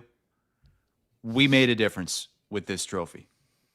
This would have been a lot of enemies. This as is well. at RBT. Yeah, Iowa Corn was pissed at us. God, they were mad. They were. There are some people still mad at you. Yeah, but I mean, come on. What was this? In their defense, I guess they didn't realize, they weren't told it was supposed to be a football trophy. But yeah, what did they think it was? No, who doesn't ask that question at some? How does that build us a trophy? Okay, for what? Yeah, I mean, isn't that the first question? Yeah. What's it for? What doesn't matter what it's for. Just build it. What kind of theme? Whatever you want.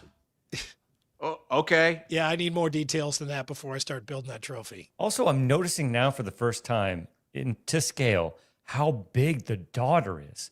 The mother must be super strong. Yeah, that's a giant daughter. The mother is 4'7". And the head of the little boy is the same size as the head as the dad. Oh my gosh. Sculptures are hard. Sculptures of humans are really hard to get right. All right. A lot of people wrote in Brian Ferentz, but I think the hire was good. Like Brian Ferentz, I think is a good offensive line coach. That one needs context. Yeah, but he was the quarterback's coach before that. It was moving him to offensive coordinator. That was the Well, that was you that have was the to, mistake. and I feel like I'm the only one that points this out, but I'm 100% right here. all the previous offensive coordinators, they all got shit on as well. Greg Davis was awful. Yeah. Ken O'Keefe. Ken O'Keefe, he was there twice. Yeah. Fans ran him out twice. And it's an impossible position, being the offensive coordinator for a coach who, just is not an offensive coach, right? Really good at everything else. You're not going anywhere. But being the offensive coordinator for Kirk Ferentz is going to mean that Kirk Ferentz is talking over you, essentially. Or at least it was for a very long time. Okay. That's it for worst tires ever. My God, we're late. Jeez, haven't got to more. Let's get some more. But wait, there's more from Either Or Eatery and Patio. Either Or Eatery and Patio. I'm having a field day right now with all this good weather in central Iowa. Their patio wide open. They're open until 10 o'clock tonight. Can you believe that, Chris? They're open until 10. Kitchen is open until 10 p.m. It just blows my mind how early things close in Des Moines. Another reason. Hey, Bebop's is open late, too. Bebop's, yeah. Yeah. How late is Bebop's open? What? Break of 11 p.m.? What was the story, Jake? I was riding on a plane coming in for the Cyhawk game last year, and I was sitting next to Brady Quinn and Mark Ingram, who were in for the Fox show. And they're like, we were going to land at like 8:30, 9 o'clock. I'm like, hey, what's a good? You know this place. What's a good place to go? I just want to get a good meal. So I text the group. And how did it go, Brand?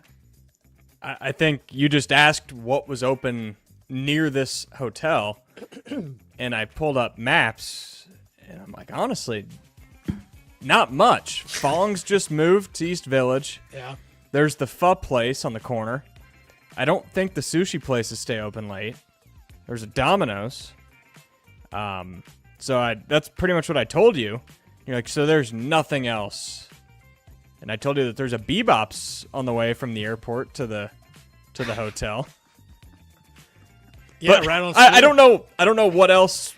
And that was it. That's all. And they were like, "What?" When There's nothing. You got a open? roller dog at QT. There's no restaurant that I can go to at 9 o'clock and get a meal on a Friday night. When I lived downtown, there were 2 places that I could go to past midnight. The pho place you could go to. That place is open. Counting that. It was that. And Chris, does Donnie like pho? He would have no idea what that is. He's not the pho king. We know that. No, he would not be. We went to the Korean joint one time. What was he doing? Just leaning over the counter, just pointing And what at is stuff? that? He was like poking his fingers into the meats. And now what's that? What is that? Just reaching over the counter. And what's that? What's that? What's that right there? Right there. Rest in peace, Claude Lemieux. He has passed away. Claude Lemieux. I don't know if you know. Do you know who Claude Lemieux is? This is Chris? AI, right? Yes, I know. This is AI? Claude? What? Never. Okay. Enough, Scott. Moving on. All right. Yeah. All right. Claude Lemieux, Yes, NHL player. I remember the name. I wouldn't recognize him, but I remember the name. He is one of the greatest villains in the history of the NHL. He got under the skin of his opponents like no one else, but he could also fight and score. He was a really good player, won multiple Stanley Cups, won a Conn Smythe Trophy as the playoff MVP one year. But mostly Claude Lemieux is known for cross-checking Chris Draper of the Red Wings face first into the boards in 1996. We could probably show a little bit of that. And Lemieux. Oh, my bad. All right, here we go. Now we'll see it. 1996. And again hurt, and Lemieux. Boom, right there. So he's facing the boards there. And he's gone. Yeah, so kicked out of that game there. And this basically cues up. This is already the rivalry in hockey. The Red Wings and the Avalanche in the Western Conference, really throughout the entire league. And for years after that, Red Wings fans still, they hated him for the rest of his life. There were multiple bench clearing brawls, whole team brawls after this, as the Red Wings tried to pay Claude Lemieux back for that check on. I had forgotten about that. and that rivalry, and the Avs were so good then. So were the Red Wings. Seem like Red Wings are non-existent anymore. Why is there a foot on their shoulders? It's like for the Yeti, Avalanche, like big foot. Yeti like foot. A Yeti foot.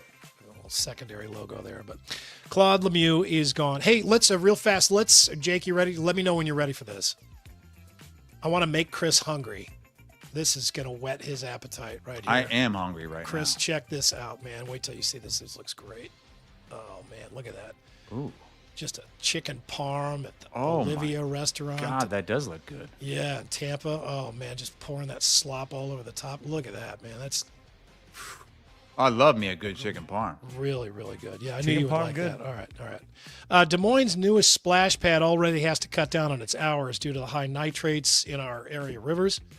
The new splash pad over at Grays Lake just opened this week, and they were like, it's going to be open 9 a.m. to 8 p.m., and then immediately had to amend that. It's now noon to 8 p.m. as everybody tries to cut down on the water. That's an Iowa thing, this splash pad. I've never heard of this, seen this anywhere else. Well, it kind of works because the kids, it's like pretty much too shallow for the kids to drown, and they don't have to have a lifeguard there. Just waterboard them. Just run around. Yeah, they all waterboard themselves.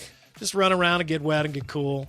Hey, let's, Chris, you want to get hungry again, man? Let's make Chris hungry again. Wait till you see this, man. I know you're hungry. You're going to love it. Yeah, let's do it. Here we go. Yeah. Molly Schuyler in a wing eating contest. Look at this. You like that, Chris? Look at that.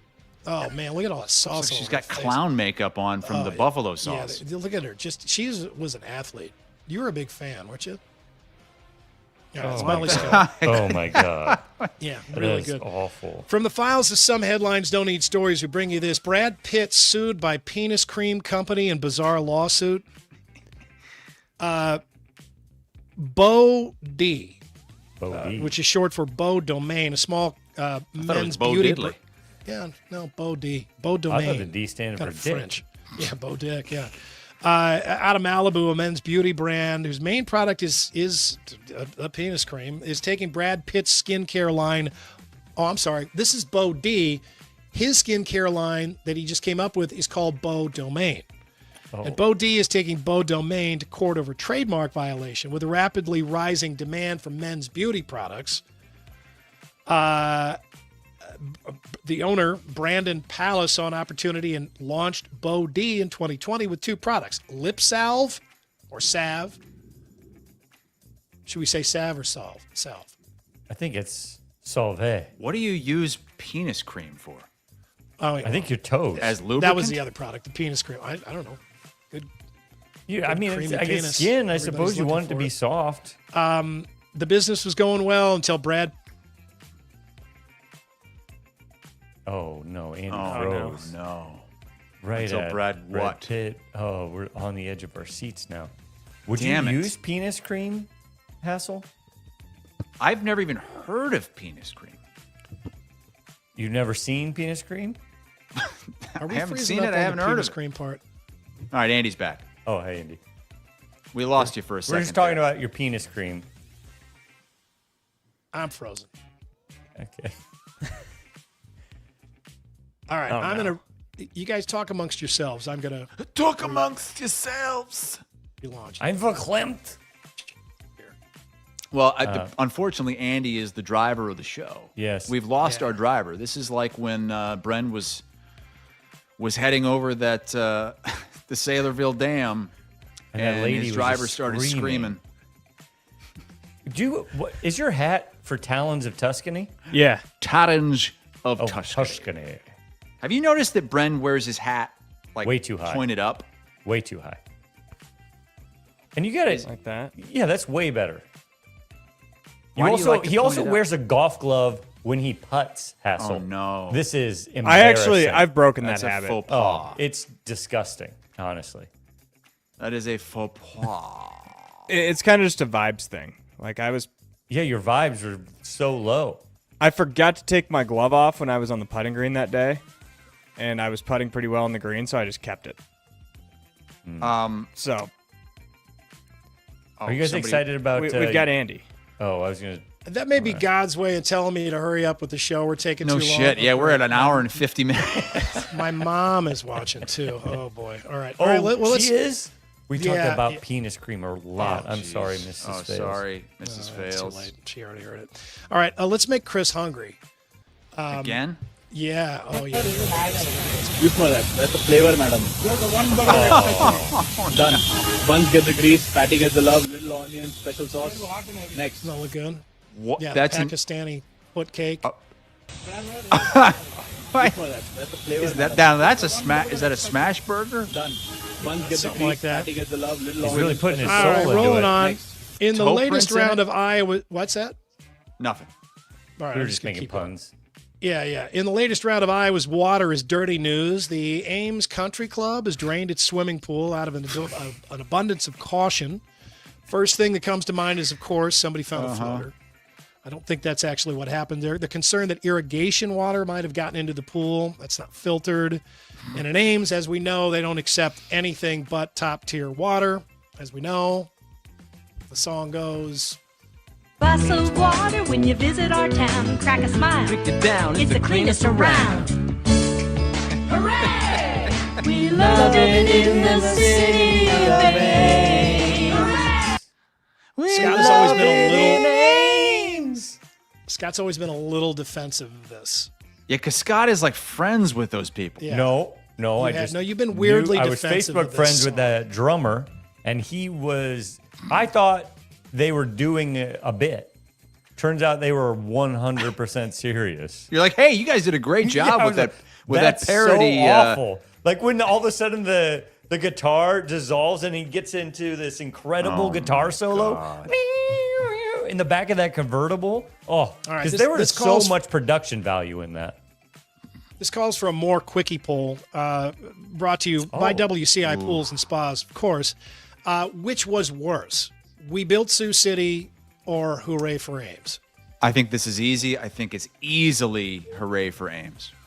Is this going to fall, break along Cyhawk? No. lines? I want to present this. Hooray for Ames, if it came out now, we would all think they went to AI and they generated the lyrics and the music. But these people actually wrote an original song. They produced it. They played the instruments. They went out and did a music video where they got a Jeep, I think, inside of a garage and used green screen. They put a lot of effort into this. But doesn't that make it worse? Maybe. Yeah. I thought that was your argument for why built it's Sioux worse. City. Yeah, they that's terrible. they just ran a cassette tape and they did nothing to hide. We built this city in the background. Instead of, you can hear the whole Jefferson Starship band playing and singing the entire song. You just made the argument though that it's Ames. I think it's We Built Sioux City. I think they worked way harder on it. You think they worked harder on We Built Sioux City than drove Hooray all for over Ames? the damn town to talk to all these different people. No. All these Well, old they people did who've that. never seen the song before or heard the song before. Hooray for Ames was a multi-day shoot, I bet, around Ames. They had a couple different sets. It's such an embarrassing song. I'm just glad they're both part of the lexicon. For Hooray! Sure. All right, one more time. Let's make Chris hungry with one more Oh, video. Here, okay. look at this. You're gonna love this one. This is gonna make you want spaghetti. Dad, maybe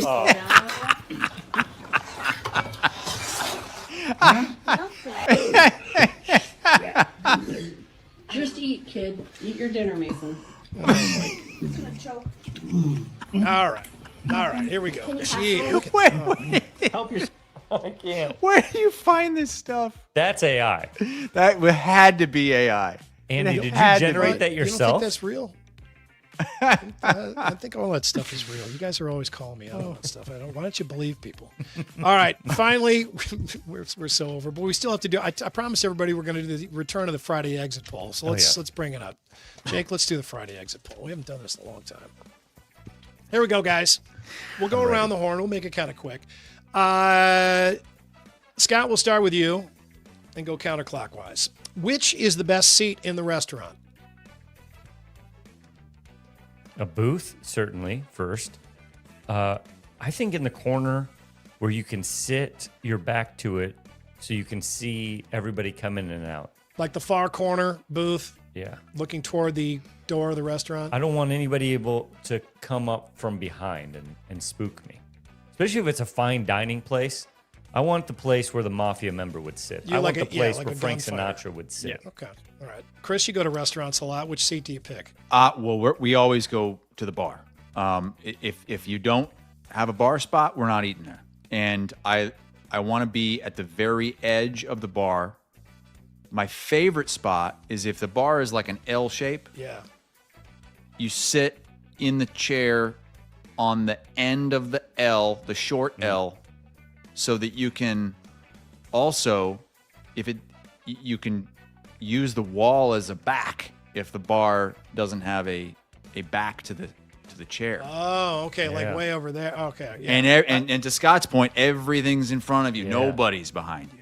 I'm going to I agree. Noche tonight. That corner bar spot is the best. You're there with your wife, and you're kind of sitting across the bar from your wife. Yeah. Wait, what? You're right. I got that. The bar. Oh. Well, not like across the corner. Where the across L is. little Yeah. elbow. Oh, right yeah, there, yeah, like okay. one of you. I'm going to Noche tonight to see a friend of the show, Lauren Vilmain, perform her new show, and I have that corner spot, and it's the best spot there is. You're so right. Corner I might have to spot. switch from a booth to sitting at the bar when I go to places, Hassel. You might have convinced me. Yeah. Jake, what do you think? I'd just say best view of the TV for me. Oh, jeez. Big game on. How old are you, Jake? 26? 25. Jake, if you go to a place that serves you at the counter, do you tip? Is it coffee, ice cream, normal restaurant? Whatever. They've all got tip jars up there now. They all ask you for a tip. Doesn't Say- really matter. I'd say I'm They're serving you 50-50. right there. They're giving it to you right there. A place Not like bringing it to you. Lachelle's, yes, because I can see them smash the burger. I can see them cook it. If I'm going to get a cup of black coffee, no. You don't tip on a cup of black coffee? What? No. Are you kidding me? Hassel, you can't be tip on a cup of serious. coffee? Well, hell no. Are you, what? Why would you tip so? Okay, Like I a thought Hassel was Starbucks? against me for a second. Oh God, no. Starbucks, you don't give Never. them. They want a tip. Never. If it's a never. local coffee shop, a small little mom and pop I shop. go to Starbucks on the weekends, as I showed you 3 hours ago when we started the show. I think Nori's 10 now. I order ahead, so it's just sitting there waiting, and so there's really there's nobody asking you for a tip, so I grab it and go. But if I order a coffee, no, I'm not tipping. No, God, no. Scott, you do? I feel like I have to. No, you don't. What are you talking about? Now, I'm just starting my coffee journey. I have now had 6 cups of coffee my entire life. They've all happened in this year. And so I've had my first opportunity to tip while doing black coffee. I thought everybody did, so I did. Are you saying I don't have to and I could save myself 80 cents? Yes. Yeah. All right. Scott, who loves social media more, Keith or Mackenzie? Keith. I think Keith does. I think Mackenzie does it out of She does it because she genuinely likes to do it. Don't say there's some other reason. No. She's really good at it. It scratches that creative itch for her. Yeah. And she is so prolific. Yeah. Like I watch the amount of content she puts out, it spins my head. I don't understand how she has enough time to have kids, a full-time job, a second job, and runs that house. I mean, it's out in the sticks, but it looks like it's out of a magazine. And she's running marketing for other companies at the same time. But Keith does it, I think Keith, the reason I'm saying it is Keith seems more low effort. He wants it to appear more low effort than it actually is. Yeah. And so I think it's him hiding how much he really loves getting the conversation started. Like his Facebook page is the most toxic place in the world. I cannot believe Keith even allows it to be attached to his name. It is horrific. Yeah. Andrew says Worse it's than the Gaza. worst place. Yeah. Andrew says it's the worst place on earth. Yeah, right. And Keith, he just says, I just post things. I'm just sharing the information. No, you're not. No, Keith. no, you he's know stoking that it. you're poking Yeah, the bear. He's stoking it. I'm Chris, also what do you getting think? tired who's of worse? the Keith, who is unbelievable at it, so smart, but I'm getting tired of the homoerotic stuff with Colin. It's a little bit too much for me. Now I'm secure in my sexuality, but That's his son. Yes, but there's always, with Keith, he's got an ultimate strategy. Yes. Keith is the reason he is an expert There's and always world-class something behind it. at social media is There's because he intent. also knows that by putting Colin onto his Facebook page, which is a huge audience, you're going to start drawing in younger people. So as the older people I don't think start that's dying right. out, he's replacing them. So he's putting out those thirst traps from Colin on his Yeah. Facebook page to get a younger Facebook audience for Yes. himself. It's not rocket science. I mean, it's easy. Some of the pictures of Colin look like modeling shots, and I'm sure that those have been like set up carefully by Keith to look as good as possible. And they do look really good, but I mean, it's not rocket science. If I go out with Kahala and some of her friends, and I put a picture of them on my Instagram feed, and I'm not even in it, but I put it and they look good, and I put that on Instagram, it's 3 times as many likes. Yeah. It's nuts. And when Keith was younger, you saw him doing that dance he did when he was in high school. So that's So I wasn't here when that happened. I can't Colin believe is- he played that. I can't because is I like was a young Keith. I remember the first time that video came up. It was at Keith's 40th birthday, and somebody had played that video, and he was pissed, like mortified. Yes. He was ashamed of it. But I mean, we all did stupid. Man, there's videos of me in high school I don't ever played. But I don't think it's cool. I don't think it's stupid. I think it was super cool. Like, he's a young Yeah, man, he was- like he was showing hot all stuff. of his Cool, people were athleticism. screwing him. hot Yeah, stuff. right. Oh yeah. But oh, I came he didn't across want that that. video probably right around that time of the 40th birthday party. It was like in the sports office for some reason, and I came across it and I watched it, and Keith, he basically told me that if I ever spoke of that video to anyone else, that I probably wasn't going to have a job working for him anymore. Was that the most mad Keith's ever been that you've seen? It was the most. He was mad? He wasn't mad. He was so upset with himself for doing that as a kid. Yeah. And I because somehow he had got young a hold kids of it. then. Well, Yeah, no, but no, it's no. not like he was going It wasn't out. that. No, I agree. I don't think he should be mad at all. He was dancing around, It's like incredible. gyrating and dancing. And I thought Gyrate. He looked was foolish. humping the The floor. splits? Well, he was dancing to Rick James' "Give It to Me, Baby." And they were the girls were Give fawning it to me, over baby. Yeah. Oh, yeah. They were going nuts. The Floridian girls were just. This Vermont Flushed. boys come down here and just shooking all world. All right, we got to speed this up. The last segment here. An Instagram post said the average American has only eaten 5 of these. Jake Bren, let's start with you. You tell me which you've eaten and which you haven't, and see what kind of total we get. Okay, ready? Just tell me yes or no. Raw oyster. Yes. Okay. Octopus. Yes. Blue cheese. Yes. Catfish. Yes. Frog legs. Disgusting. Oh yeah. Meskwaki Jeez. Casino, Wow. 5th grade. Man, you got all of them. Alligator tail. Yes. Buzzard Snake. bills. No. Escargot. Don't know what that is. Snail. Snails. Yeah. No. Pickled pig's feet. No. Okay. Beef tongue. Ooh. I think Texture so. of that's way off. You think so? For me. They call them like tacos lengua. You can get them at Mexican restaurant all the time. You think you have? Yeah. Spam. Yes. Okay. Don't love it. Raw fish, sushi, whatever. Yep. Okay. Oh yeah. Tofu. Yeah. Not good. Sardines. No. Haggis. The hell's that? That's a bunch of spice crap all shoved into a sheep's stomach. And then Liver. cooked. It's a Scottish dish. Intestines. Yeah. It's Rice. disgusting. Chitlins. Now, what is that? Pig intestines. Pig intestines. Unless Usually it's in a fried hot to a dog, crisp. then if it's in a hot dog, then yeah. But no. Okay. Sauerkraut. Oh yeah. Turtle. No.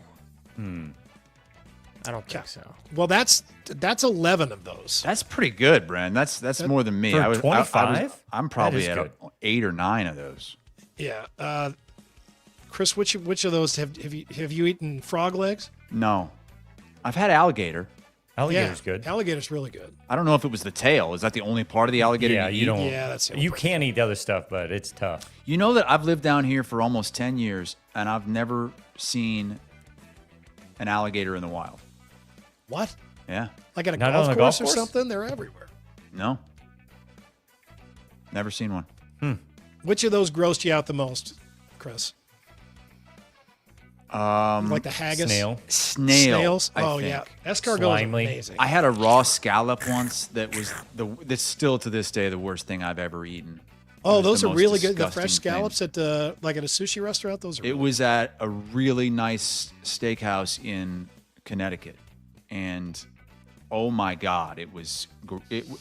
I almost threw up at the table. It was that bad. Scallops, I'm with you. I've never had a good scallop. I know people love them, and I've had them done at fine restaurants. The texture's way off for me. I love them. I've never had one Really? raw, but Chris, who's a more annoying person to eat dinner with? The picky eater that's like gluten-free, wants everything special, wants, has a million instructions for the waitress, or the person who is way too friendly and joking around with the waitress. Oh God, yeah. Tries that to be one. that person. Yeah. Is trying to be funny. Yeah, Trying to just make a scene. Trying to put on a show. Trying to look cool. Just give them your order. Scott, please. who's more annoying? I think it's the person with all the fake allergies. Like if you actually have celiac, totally fine. But if you are gluten sensitive, come on. That went out already. It's not you aren't. Gluten-free adjacent. Yeah, just that is the performative food allergies I cannot put up with. Now, a real food allergy, and they are out there. I'm behind you. I support you. Do what you got to do to stay safe and eat well. But the performative food allergies, get out of town. God. Jake, is there a table mate who annoys you more than any of those people I just listed? I don't think so. The obnoxious with the waiter is definitely one. As a former waiter and bartender myself, I can't stand him. I picture in my head Thomas Hayden Church in Tires as Shane Gillis' dad as like a textbook example of Thomas this. Hayden Church in Sideways is also. Oh, yeah. He's hitting on everybody. Yeah, in a very too early different for way. that. Ooh. I hate the slow eater, the extremely slow eater, because that really does affect you. You can't leave. What about the fast eater that makes you look Don't fat? mind the fast eater. That's fast eater's fine. I'm a fast eater. That's probably why I don't mind it. But the slow eater keeps you there. And then they're talking. Yes. They're telling stories. It's usually that's why they're slow at eating. Yes. So you got to That's make sure you focused. don't ask them any questions when the food comes out. You got to be My prepared to father-in-law dominate. is an extremely slow eater. Your father-in-law is? Does he have Yes. big tonsils or something? He gotta just chew a lot? likes talking, and he's all. But I'm done first, and then Kristen gets done, and then her mom gets done, and her dad is a fourth of the way through. And he's one of those guys you cut the fat off everything, like every little piece of fat. It's like doing surgery on the Yeah. steak.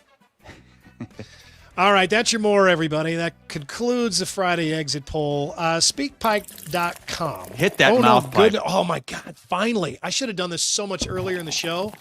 Finally, time. Yeah, you had 2 hours and 10 minutes before this to open it. Yeah, but this beer is so nice and cold right I now. forgot we still had more in the show. Oh, we do. Yeah, we're not done yet. You're not in a hurry, are you?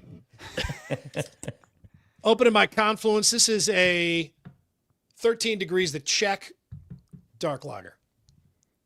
Am I gonna make my 5:50 tea time? I just gotta let my mom know. We'll speed it up. Speakpipe.com, Murph_Andy. We ask what's bugging you. We ask for your feedback each week, and you usually give it to us. We got one for you today. Here's what's bugging you. One sec, I've got it. Don't worry, why the take your show time. is so long today. Jeez, Jake's a slow. Hey y'all, it's Jackson. Just in here at the gym getting my pump and munch on, and figured I'd hit the mouth pipe. And I was thinking it's a special day because Scott Siepker, as I like to call him, Scott Slurpker, is on the show. And I was listening to him talking on that overthinking, and he was saying he can't find a girl. Well, I'll tell you what, Slurpker, it's because you was looking on the wrong side of the fence, if you know what I mean. Anywho, have a good Friday, everybody. How is that not you, Hassel? That's not you. That's totally you. We haven't heard from Jackson in a while. Scott Slurpker. Chris, you got like offended the first time I accused you of being Jackson. Like, that's not me. It sounds like somebody, if it's not you, Hassel, it is somebody doing an impression of how you would do an impression. It's somebody we need to hire because it's always funny. That one was me, but I am not Jackson. I missed Jackson so much. Really? Okay, so you're not that one was me. I was playing 'Cause I'm Jackson, like, but okay. I'm not Jackson. You're not Jackson. Hey y'all, it's Jackson. And I was Scott Siepker. I just wondered if he is single and ready to mingle, y'all, because he was wearing that salmon-colored shirt. And I was in the middle of a workout last Friday, and I sent that Breathing in heavy. to Andrew, and he's like, it's a little too late for the show today, but we'll do it next week. You're the king of talking on the phone while you're working out. You're the only person I know that does it. I can call you on the phone, you'll answer. How you doing? Yeah, I'm out for a run. It's time now for the Andrew Downs audio drop of the day. We call it the 80 Squared. Brought to you by Game Day Men's Health, where I did not get a peptide shot to make myself tan. I'll point that out. It's the color of the lighting in here. Peptide shots make you tan? Yeah. What? I think Colin is taking some of those right now. Keith was telling me about it. Yeah. Colin? It's a safer way to tan. Colin doesn't need to take anything. He's at the peak. Yeah. Looks good. Masculinity right now. Yeah, they shouldn't give him any help. They should refuse him service at the door. But anyway, Game Day Men's Health with the tee shots and all that good stuff. Ankeny location, the Clive location, the one that I hit. Andrew goes all the way up to Ankeny. He's got people he likes up there. Anyway, 80 Squared. Yeah, and this week it's unnecessary censorship in Iowa. Usually it's a montage of a bunch of different shows. This week need a montage. it's all from one show and one specific clip from this week's episode of Two Guys. It was so incredible, especially in grade school, middle school. For some reason, the teachers would have you, at least in Muscatoon, and I think they did this many other places. I mean, the last day was just a big play day, and you would... Yeah, you don't do anything. You would use shaving cream on your dicks. For what? You would clean your dick with shaving cream. That's what we did. Everybody we'd pass around these big cans of shaving cream, spray your dick, and just go to town with your hands and just like, apparently it's like a disinfectant. I don't know. Maybe it was the cheapest way to do it. Janitors that done that? No. They make the kids do it? Yeah, they made the kids do it at Hayes Catholic Elementary School in Muscatoon. Good Catholic hands were, and you had those. Let me guess, the priest was just bearing down on you, watching you rub down that wood. Now that wasn't until St. Ambrose. Oh my God! You were so scarred by so many different episodes at that school. Oh my God! Yeah. No wonder you turned out the way you did. Yeah. Throwdowns. It's Throwdowns. Backed by Heartland Tire and Auto.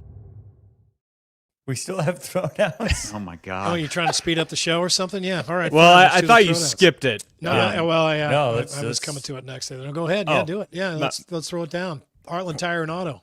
Well, I'll make it quick because the second question you guys already answered, so I'll start with this one. The 2026 Cyhawk football game will kick off at night for just the 6th time this September. I know Hassel's opinion on kick times in general, but for just the Cyhawk game, what is the ideal game time? 2:30. Yes. It's 2:30. Yeah. 11's too early. 6:30's too damn late. Everybody's standing around. People are hammered by that. It's early September, so you still got light by the time the end of the game is there. You can hang out more or get home. It's nice. 2:30 is great. It's going to be a shit show for this late kickoff at Kinnick. Especially all the way over at Iowa City, and then you got to drive all the way back. What else you got, Jake? Game 7 between the Spurs and Thunder tips off tomorrow night in Oklahoma City at 7 on NBC. The Thunder are looking to repeat as Western Conference champs, while San Antonio is playing for a trip to the finals for the first time since 2014. Andy and Hassel, you both already said you want the Spurs to win, so I'll change the question from who do you want to win to why do you want the Spurs to win? Wemby. That's it. He's the most interesting player in the NBA to me. Makes me watch. The Spurs, they need more help for him, so I think they'll keep getting better, and I honestly, the Thunder, I don't find them an interesting team to watch. I hate them. I hate them more than any sports team in the history of the universe. They are miserable to watch. One thing that I'm concerned with, though, is if the Spurs win this year, Wemby wins this year with this cast of characters, they are going to win 10 in a row. I mean, they're going to not be able to be stopped. So in some ways, I'm like, should we hold off on this Wemby getting to because whoever wins this series is going to beat the Knicks. The Knicks match up well with the Spurs. They might have the best Wemby defender in the league, but he broke his pinky. Mitchell Robinson. Fine. Even if they have the best Wemby defender in the league, you know who's not defendable? Wemby. Yeah. You know, so like I love the fact that we've just spent the last 20 years arguing until we're blue in the face. Who's the greater basketball player of all time, LeBron or Michael? And we might have a clearer answer unargumentatively in 5 years that we have the greatest basketball player currently playing right now. He's certainly the freakiest. And I don't think he's going to get to the finals, though. I think Oklahoma City on their home floor will win. I do too. Yeah, that's just too tall a task right now. But it's been the finals have been the Western Conference finals have been more interesting than I kind of thought they would be. So I'm happy with what we've had so far. Okay, that'll do for Throwdowns. Let's bring up the Quickie Poll results and finish this out. Brought to you by WCI Pools and Spas. We'll start with the stupid Quickie Poll. If you're a male country music singer, which would you be most excited to wear? The leader is necklaces. It says 39%. 35% say it's all those bracelets, and they wear a shitload of them too. They do wear a lot of bracelets. Just everything. I don't think they ever take them off. So they're probably smelly leather bracelets that have just been on there. They're sweaty, playing the guitar. Fancy rings, bedazzled jeans. They've all got those complicated jeans.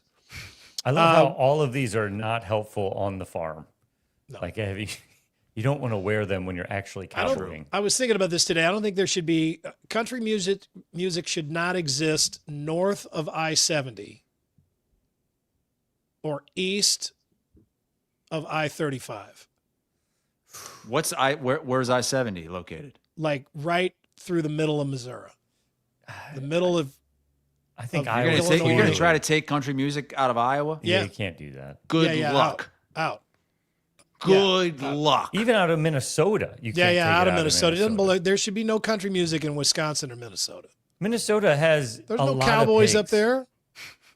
There's no cowboys. Cows. There's no. They got cows and a cowboy. It's dairy cows. Wisconsin's our #1 dairy producer. Yeah, but cowboys don't round up the dairy cattle. I think I'm getting bed sores from sitting on All this right. chair. We're going to finish this out.